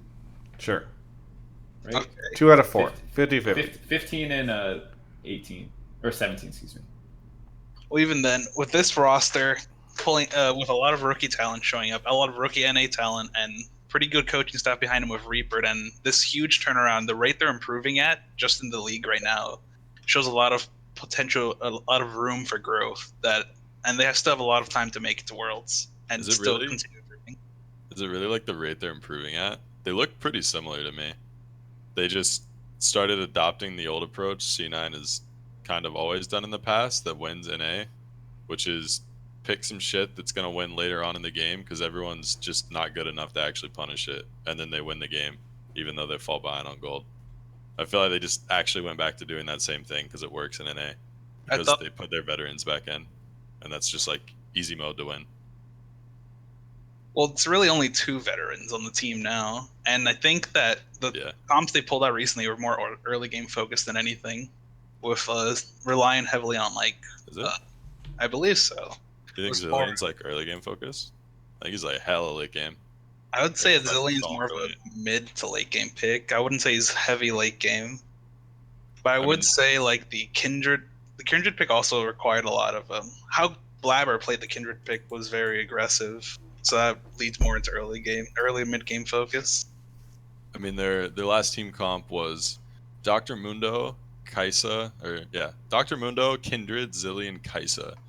That is hardcore searching for that late game fantasy. That one's that's the one you were like referencing. I don't know, man. I feel like it's kind of a bait. Like they're obviously like good team because their core of having Sneaky Jensen can play the game to a certain extent, and sure they're going to be able to win games off of that in later game because people don't really know what to do, and they're definitely able to play around having new guys on their team because they're just still leading it. But I don't think they're any different. I feel like it's just kind of same C9 as before. They're going to pick up their wins just like they did last split, where they started off super far ahead, same time as Echo Fox was, because you could get like really easy wins doing stuff that's not going to win for Summer. And I don't know. I think they're just kind of the same. I think they'll do better this split in playoffs though, for sure. But I think they're a team that if they can somehow make it to Worlds, they'll probably get out of groups because they always do, for some reason, insanely better at Worlds, and they look way better at Worlds than they do in NA. Maybe they're just trying their ass off when they get there, and they're not. The opposite of TSM. Yeah, but I don't know. Well, I just don't buy into it personally. AnArrow's a hater. I'm not as much of a hater. So you think they're going to World Finals? Is that what not being a hater means? Well, yeah, that was the hot take here. Was that that's they're like crazy. Improving so well, and they're gonna do this well at Worlds. Like, no. I think they can maybe go well in playoffs because it's just old C9 again playing the same way old C9 did. But we definitely ain't winning Worlds. C9's made it, making it great again. Because here's the thing, C9, this C9, if they make Worlds, I won't be stunned. They look pretty good right now in relative to NA, as much as Nick hates them. But there's no way that they're the best team we've ever sent to Worlds because we've never made it out of quarters. So like there's no way that this C9 is the best, and they're gonna outperform everyone. I'm saying they're gonna make it to semis and that they have a chance at finals. I didn't say for sure finals. No, I'm saying we haven't even got out of quarters, bro. Like, this would have to be by far the best team of all time for NA to get out of quarters. I think it would be a combination of the groups and like how the bracket shapes out to see where they'd make it to semis. And I think with how Worlds is shaping up to be and what teams are looking to go, there'd be a pretty good chance that they'd end up with a good side of the bracket, that they'd be able to make their run. I mean, H2K proved that anyone can luck into semis. So, you know, if that happens, then like tip of the cap, you're a prophet. But I don't think that was because they were a great team. Just like, what do they look better on, really? That's the main thing for me, because like we say they got better, but like what? Because they looked pretty good running Golden Glue and Keith. They just sucked at the whole part of actually closing out a game, which is obviously just inexperience. Well, maybe that's what they got better at. And then they brought in the old crew, and I mean, I don't know the fucking stats right offhand, but for the most part, games I've seen, it's been more of a, now they start to lose games a bit more, and then they just win because their players know what to do. So it kind of just seems like they swapped strengths instead, and they just went back to old C9. So I don't know. It just feels like the same shit, man. I don't know if they're like crazy different. It'd be cool if they were. I'd fucking love C9 to win. I mean, I was a fucking C9 fan before I joined Echo Fox, by the way. Really? So, yeah, I mean, I've been going to C9 guest list this week. That's the only reason I can fucking get into LCS. So oh, really? I thought I'm you've been just going honest. as Echo Fox. No, not at all. I just hang out with them because they're my friends. Oh, okay. Those are my boys. Gotcha. Well, But any other thoughts, Mario? I'd say the biggest thing I've seen improve is their decisiveness, especially with Blake Blabber coming in, how much they trust each other and how much trust they put into Blabber to perform on stage. I just don't know if the decisiveness increase is going to get them to semis or finals. That's the thing.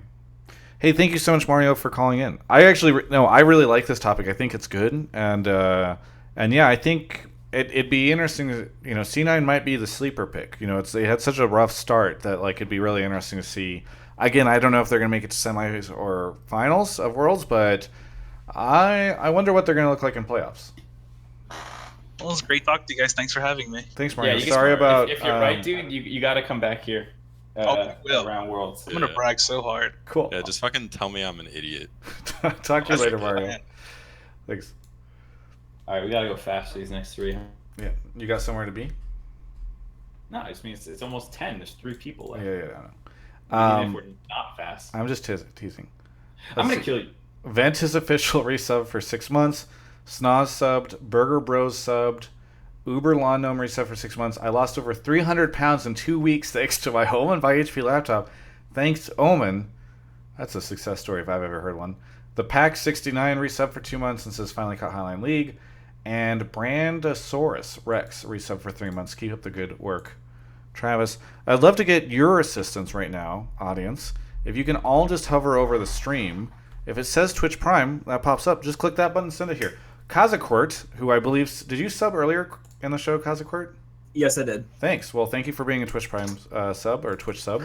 What No problem. do you want to... or where are you calling from? I'm calling from Troy, Illinois. I don't know where that is, but I'm glad to hear that you're there. What do you want to talk about on the show? I want to talk about my current outlook on the state of the game and its future. Specifically, how I think that Season 9 is either going to be the absolute worst season or the absolute best season that we've ever had. No in between. Okay, lots of hot takes tonight. So you're saying in 2019, we will either have the best or the worst season we've ever had, and you're talking about like from a balance and game design perspective, right? Yeah, especially after the dumpster fire that is currently Season 8. Okay, is Season 8 a dumpster fire, Mark, and AnArrow? I don't think there's a consensus that it is. I know some people hate it, and I think it's actually really good. Like, I know Skara kind of hates it based off his tweets and videos, but people then, have like, Boy comes in and says he thinks it's in one of the best places it's ever been. It's so good. Yeah, Dom agrees. A lot of European pros sound like they agree. So I don't think there's a consensus that it's a dumpster fire, though I think it is more like... It's definitely more controversial. Polarizing. Yeah. Yeah. Season 8's been so good. Like having all these different new champions, it's fucking so good. It's I will so nice say- to have something different, slightly different. It's just great. I will. Sorry, you know. I was gonna say the one thing I'll give it is that like the way that they rolled out the patches in the mid-season and stuff like that was a train wreck. I will agree with you guys on an esports perspective, but as like an average player, and from an average player's perspective, especially talking to other people that I play with that play the game, none of us are really enjoying it. Especially the fact that we don't have time to just like catch up with all these insane changes that have been going on. Like I wasn't paying attention for 2.5 weeks, and all of a sudden the 80 carries don't exist anymore. Yeah. Like it was just a bit sudden on that. That's like timing too, right? You could just miss like 2.5 weeks in October or November whenever they do the big patch, and then it's like, oh, what the fuck? There's different camps in the jungle now. What's happened to my game? I hate this. Like, Okay, well, that's just kind of unlucky timing. Setting aside how we feel about the current season, why is season 9 or season going to be the best or the worst?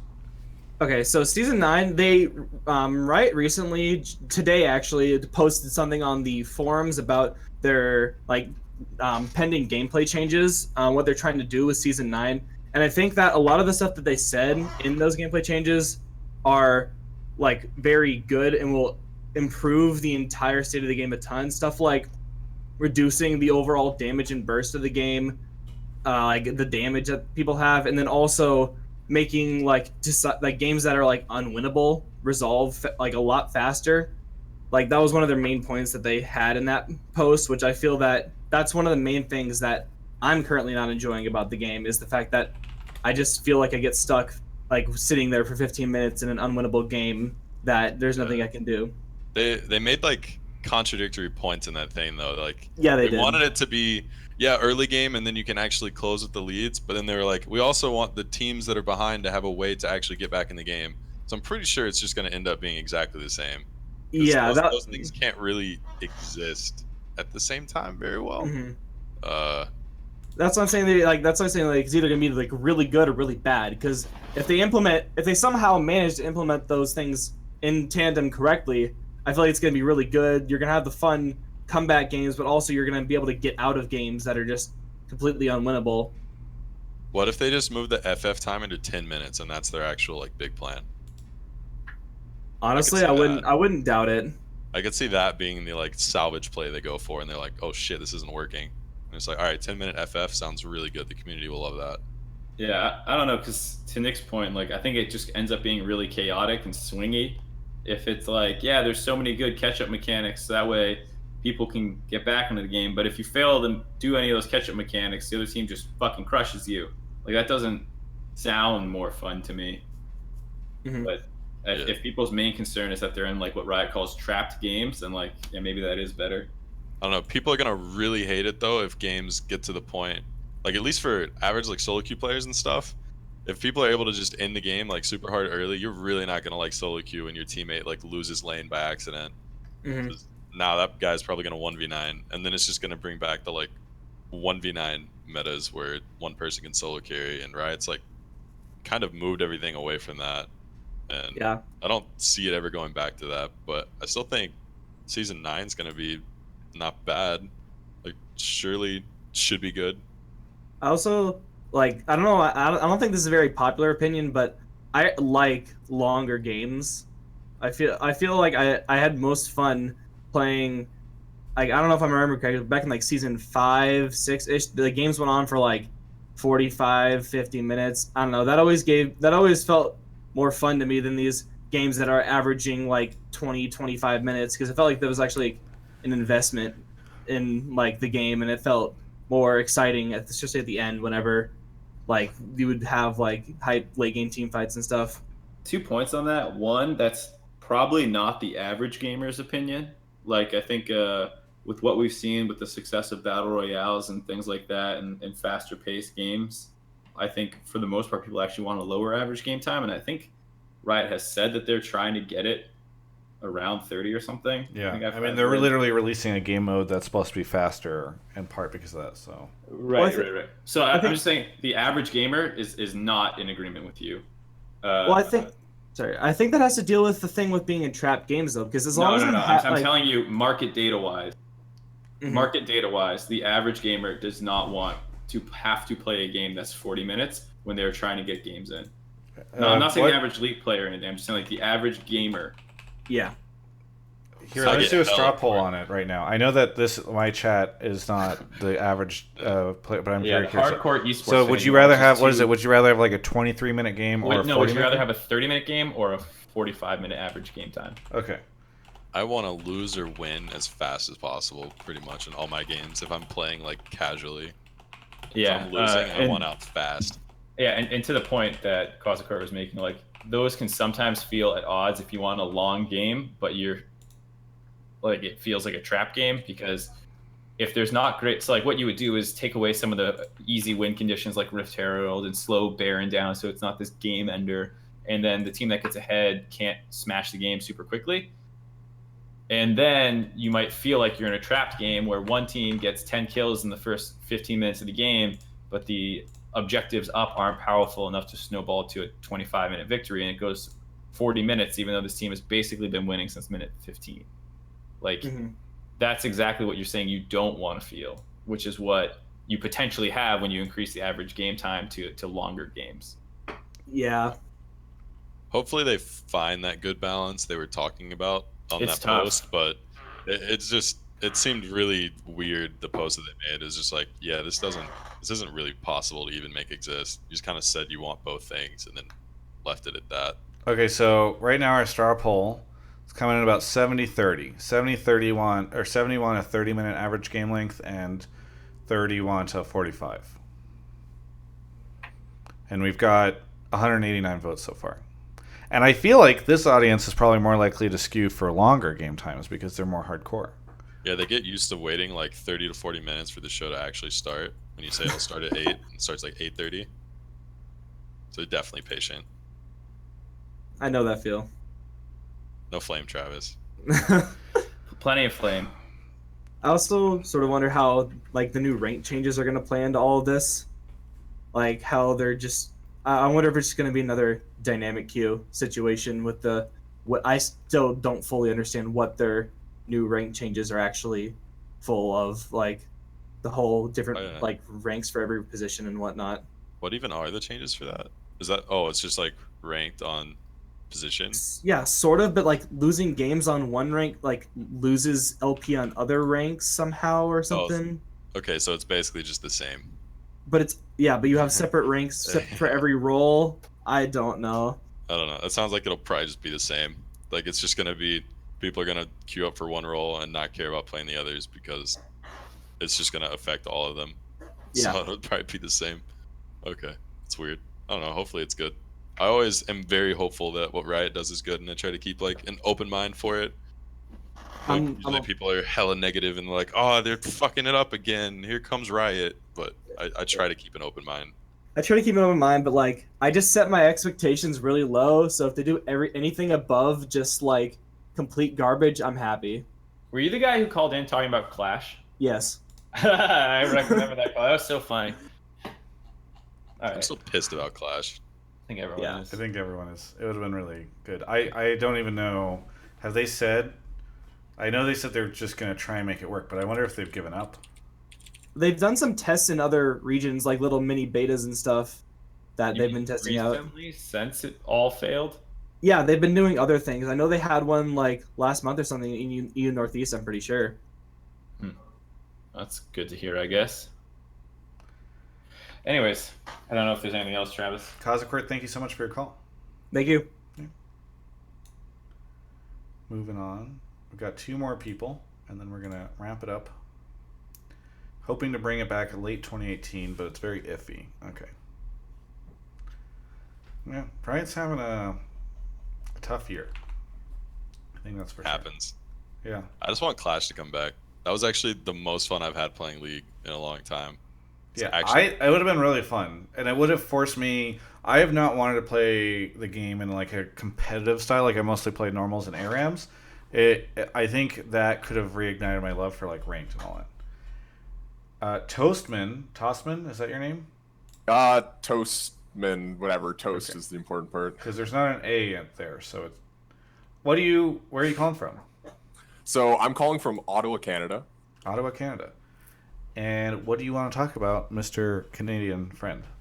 So I'm just going to read out what I posted. NALCS this year is the most competitive it has ever been. And the teams that look strong right now will probably make a good showing, i.e. Echo Fox, TL, 100 Thieves, maybe C9. And Rift Rivals is an awful format that really doesn't mean anything. So to kind of expand on that a little bit, obviously Rift Rivals is the only real international competition with the teams in NA that we have right now so far to kind of compare about anything. And we had Echo Fox, TL, 100 Thieves. Obviously, NA lost. Not great. And there was some issues with... There was some differences from how teams were normally playing with, like, 100 Thieves swapping their roster. And obviously, Echo Fox has different roster almost completely now. And... TL, I mean, TL just did TL things, and they were did whatever they did, and did a pretty good showing overall, and as far as the games were concerned, against the EU teams, G2, Splice, and Fnatic. Like, the games themselves weren't actually that bad. Even the ones NA really lost wasn't that awful. And like comparing to previous years when the competition between NA and EU, like the games have never really been one-sided stomps, or they've never been anything like hugely egregious. And so, Rift Rivals kind of continue that. You really think NA is gonna do? If they're in a good place, I don't know about going to get to semis like that guy that caller said earlier. Well, like we've gotten to quarters before, and you're saying we're in a better C9 place. is like one win away from getting to quarters this year or last year. Yeah. Or one win away. So it's obviously not like crazy fiction or anything. But yeah, I think it's really not that. I think there's a lot of people that will disagree with you on it. I'm curious, Mark and AnArrow, what's your take? I'd like to comment on the Rift Rivals part. Sure. Because I think that's a pretty... Obviously, I was fucking NA for this, so my comment is automatically just thrown away. I think Rift Rivals was kind of a shit show. In terms of like context for Echo Fox, I mean, we couldn't even use their like actual roster for our team. I'm not sure if people are aware, but rosters were locked for Rift Rivals based on like what you locked in on week 1 and stuff like that. So we had to use our week 1 roster that was used because of visa problems. So we went to Rift Rivals with that same roster. So we went in saying, all right, well, we're going to practice these roster iterations, give Adrian a chance to try out as well, since, you know, it's a good opportunity for him to get stage experience. So we did a lot of roster swaps there to experiment with, and that was yeah, I mean, it wasn't bad. It was still pretty good. Obviously, that was our old like 3rd place team too, basically from Spring Split. But it wasn't the roster we wanted to go forward with, so that kind of made the whole competition between NA and EU a little skewed. Yeah. But I think the difference between the regions isn't that insane. Just like when NA got a huge ego and they beat Europe, it wasn't like there was an insane advantage for NA at all. And then when EU beat NA, I don't think there's a huge advantage at all. Like, I don't know. I think it's pretty close in that regard. But I don't think NA is suddenly more competitive at all than they were in past splits. I think NA teams still have similar problems. I think there's a lot of big issues with that haven't changed. I'm obviously biased on the Echo Fox end, and there's definitely problems with the like Echo Fox team itself in terms of like doing really well internationally, but it's probably the best chance you have at anything like that. Right. Being successful internationally, I think, just because of different type of playstyle. Yeah. Mark? I think a lot of times when a region is like better, people assume that means like forever and ever and they just dominated shit on them. That's not really how like it is. Like you can be slightly worse and lose And so like in that regard, I kind of agree with AnArrow that like when NA won, I think we were playing better. Maybe we had a better read on the meta or how the game should be played, whatever it was. But as you can tell, they came back and they were just fine at Worlds. And I think, you know, it's very possible a similar thing could happen with NA. And so I don't really read into Rift Rivals too much for why I think NA might be in trouble. I think, you know, that was just a tournament. Like you said, I don't think that format. I think that format's very fun. So I don't agree it's shit. I think it's there to have fun and have the best teams in Europe and NA fight each other, because otherwise they wouldn't have a chance to unless they lucked out in Worlds or MSI situations. So I'm glad it is there, but I agree that I don't think one team winning one of those events is like the ultimate thing. But much the Sorry, same I want to clarify. I don't think Rift Rivals was shit. I just don't think it was very like competitive. Right. Yeah, you don't think it's a good example, It was yeah. entertaining and it was games. We're on the same page then. Like, Right, yeah. sure. When we say shit, it's like shit isn't actually getting anything from it with how NA and EU really compare. Yeah. It was basically TL versus Europe. Yeah. That was the only like real stable team that was there. Hey, Toastmen, I'm sorry I'd love to keep talking about this, but we're running a little bit over time, so thank you so much for your call. I understand. Yeah. Thank you very much for having me on. Have a good one. See you, man. Yeah.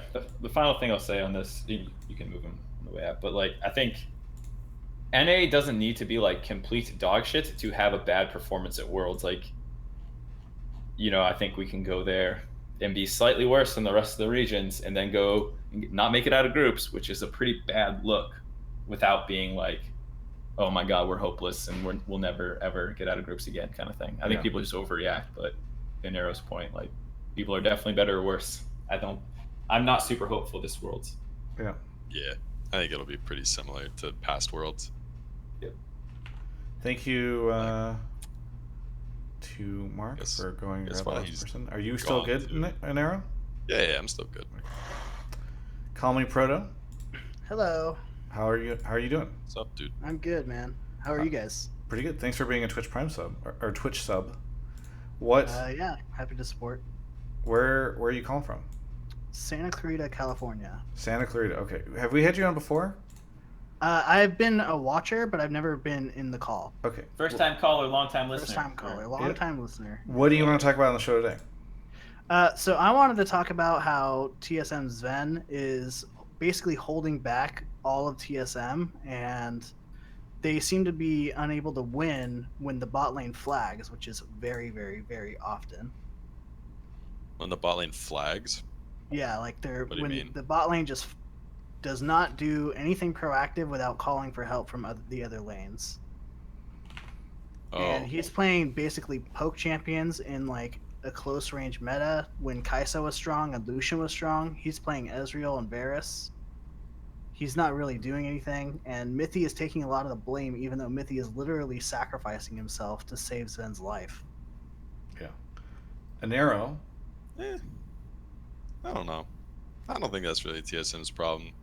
I mean, to be honest, Mithy in the lane, like, from talking with multiple teams and players laning against him, they think that he's kind of not doing so hot. And even when he was in Europe, it wasn't like he was this insane, like, laner that was great. Like, he's always been kind of like, not amazing at lane. European bot lanes aren't necessarily the greatest thing to come out of Europe, and they haven't been for a while.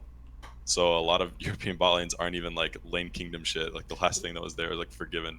Right, So totally. I think I bringing totally them agree in, with that. bringing them in and expecting them like on TSM to have this like lane kingdom, like, oh, they're going to be the best in the West, they're going to win everything, was kind of an unfortunate assumption when they got brought in.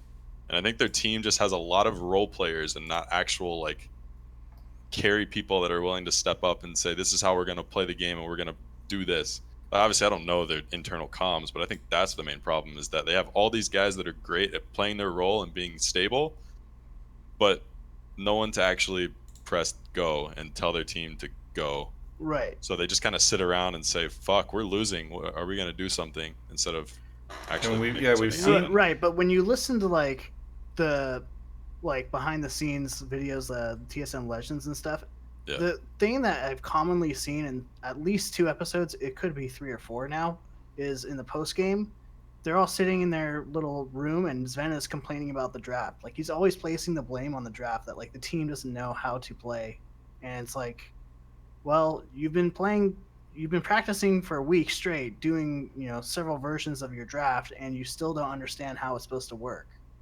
You're not really helping the conversation. He's not even posing like what the problem is exactly. He's just putting it abstractly on like the draft. And I don't think you can blame the draft every game when you're picking poke champions. So he may not know what the problem is too. So, but he knows that the draft is an issue and he doesn't know how to fix it. Yeah, I mean, even if we suppose that's true, like he's whining about the draft, I still wouldn't really go around calling him shit. I think he's actually a very impressive player. I agree that he is like, he's not a lane kingdom player. He's not gonna like jam his leads down your throat like some people do. But he's really fucking good in mid to late game team fights. Like, I think he has the highest DPM in the league, which is not obviously an end all be all stat. And I'm not saying like definitive proof. I'm just saying like the highest DPM, but he's also doing it from such a far range. Like, he's barely untouched in most of these team fights at the end of the game.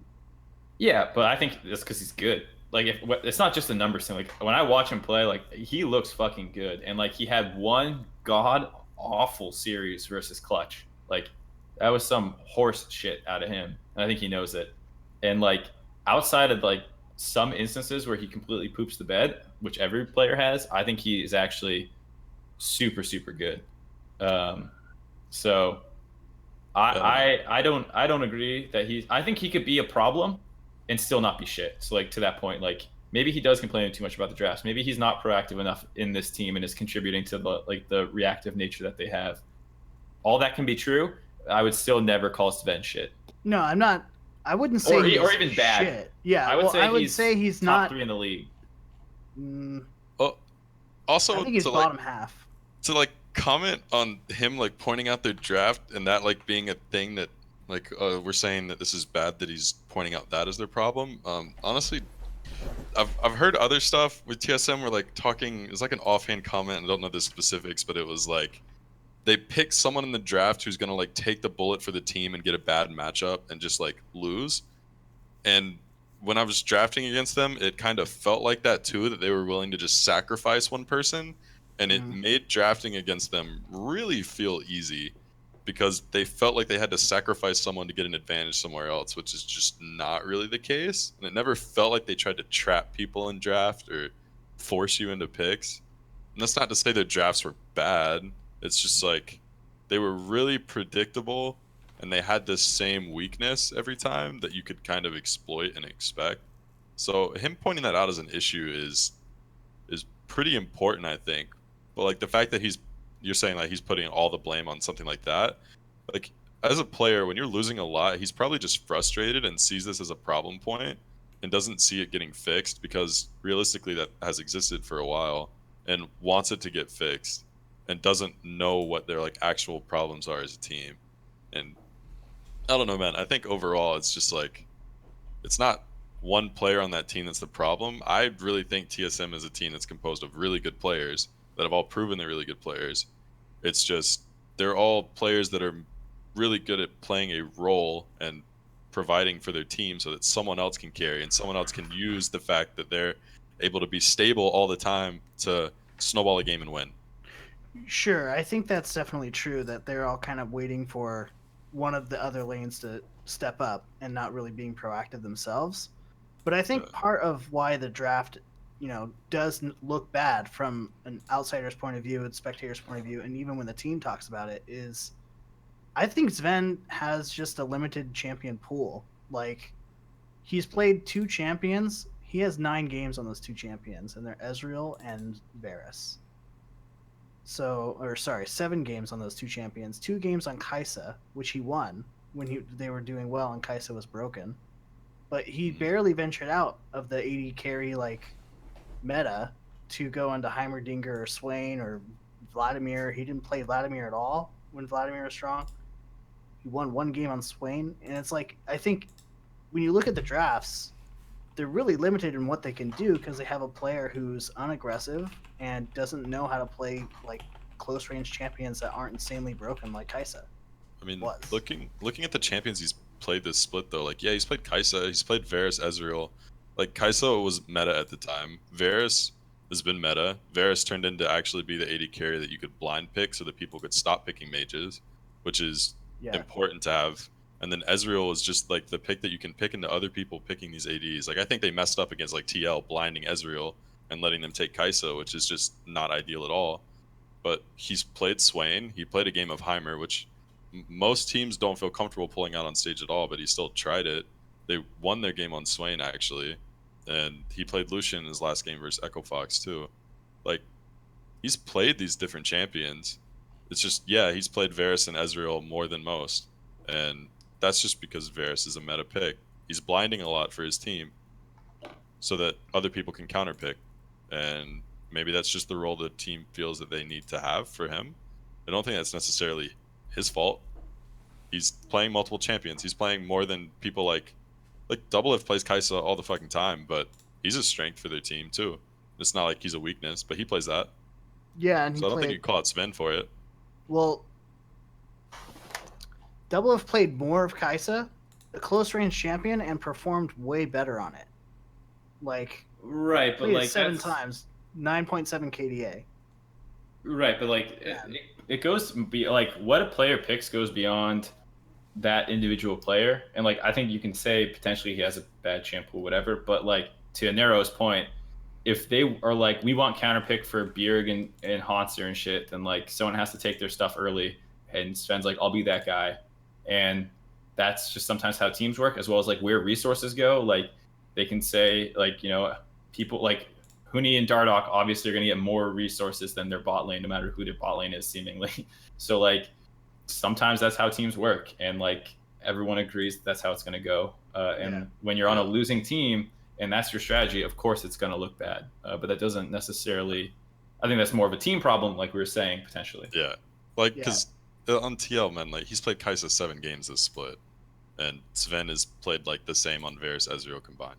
I mean... It's just how the teams work. That's just how they're drafting, and it doesn't mean he's at fault for sure. So if anything, him calling out draft is like maybe a reason that he doesn't want to even be doing that. So just teams playing to the teams like what they feel is their strength. Yeah, and to be fair, I'm not saying that Zven is the worst AD carry in the league. I'm just saying if you have to pick 5 players on TSM and rate them from best to worst, I think he's falling very far, like in the bottom half at least. Really? No way. Yeah, I don't know about that. I think you'll have a hard time finding people to go with you on that stuff. I'd go 1 or 2, for sure. But call me Proto. I want to thank you so much for calling in because I think it was an interesting conversation and definitely give AnArrow something to talk about. So thank you so much for your call. No problem. Have a good night, guys. See you, dude. All right. So that is the show. AnArrow, you got any shout-outs, plugs, anything you want to throw out there? I mean, I guess I can't shout out the Echo Fox Discord anymore. That was always my go-to. I don't know. Thanks everyone who looks at my Twitter every now and then and gives me a favorite. I appreciate those. They're really nice. He's begging you guys to follow him. All 939. Yeah, Everyone, go follow. I need the Twitter clout real bad. Oh, that's it. Thanks for having me on, Travis. Yeah. Somebody says, I'm very upset with the stream experience for a couple reasons, but the most of them is being blued for 2 hours. I don't know what that means. I think I had the most unique and interesting topic, and all I want, despite how upset I am, it would be wonderful if there was some feedback for Phillips. I have an idea, but notice me first. There's a lot of people that want to come on the show. We can't get everybody. There's probably a lot of interesting topics. I'm sorry. Mark, you got any shout-outs? What was the topic you wanted to give? I have no idea. Mark, you got any shout-outs, plugs? No, I kind of did most of them at the top of the show. Offline TV, new merch, check it out, buy it. It's shit. Other than that, not really, man. Playmakers Episode 2 comes out tomorrow on the YouTube channel. Keep an eye out for that. I think it's really good. It's with Nathan Blau. I'm going to stick around on stream for a little bit afterwards. I might even preview it if you guys stick around, and maybe play more of it if we can hit the sub goal. Thank you to AnArrow. Thank you to Mark. I'm trying to think if there's anything else. I'll be at LCS this weekend. And yeah, Playmakers every Tuesday and Thursday throughout August. I think it's good stuff. Go watch the one with Ghostcrawler. It's up. It's on the channel. Check it out. We'll do, Travis. Thank you. I think you'll like it, AnArrow. I think you'll like it. Thanks. This has been I hope I do like it. Hotline League episode 39.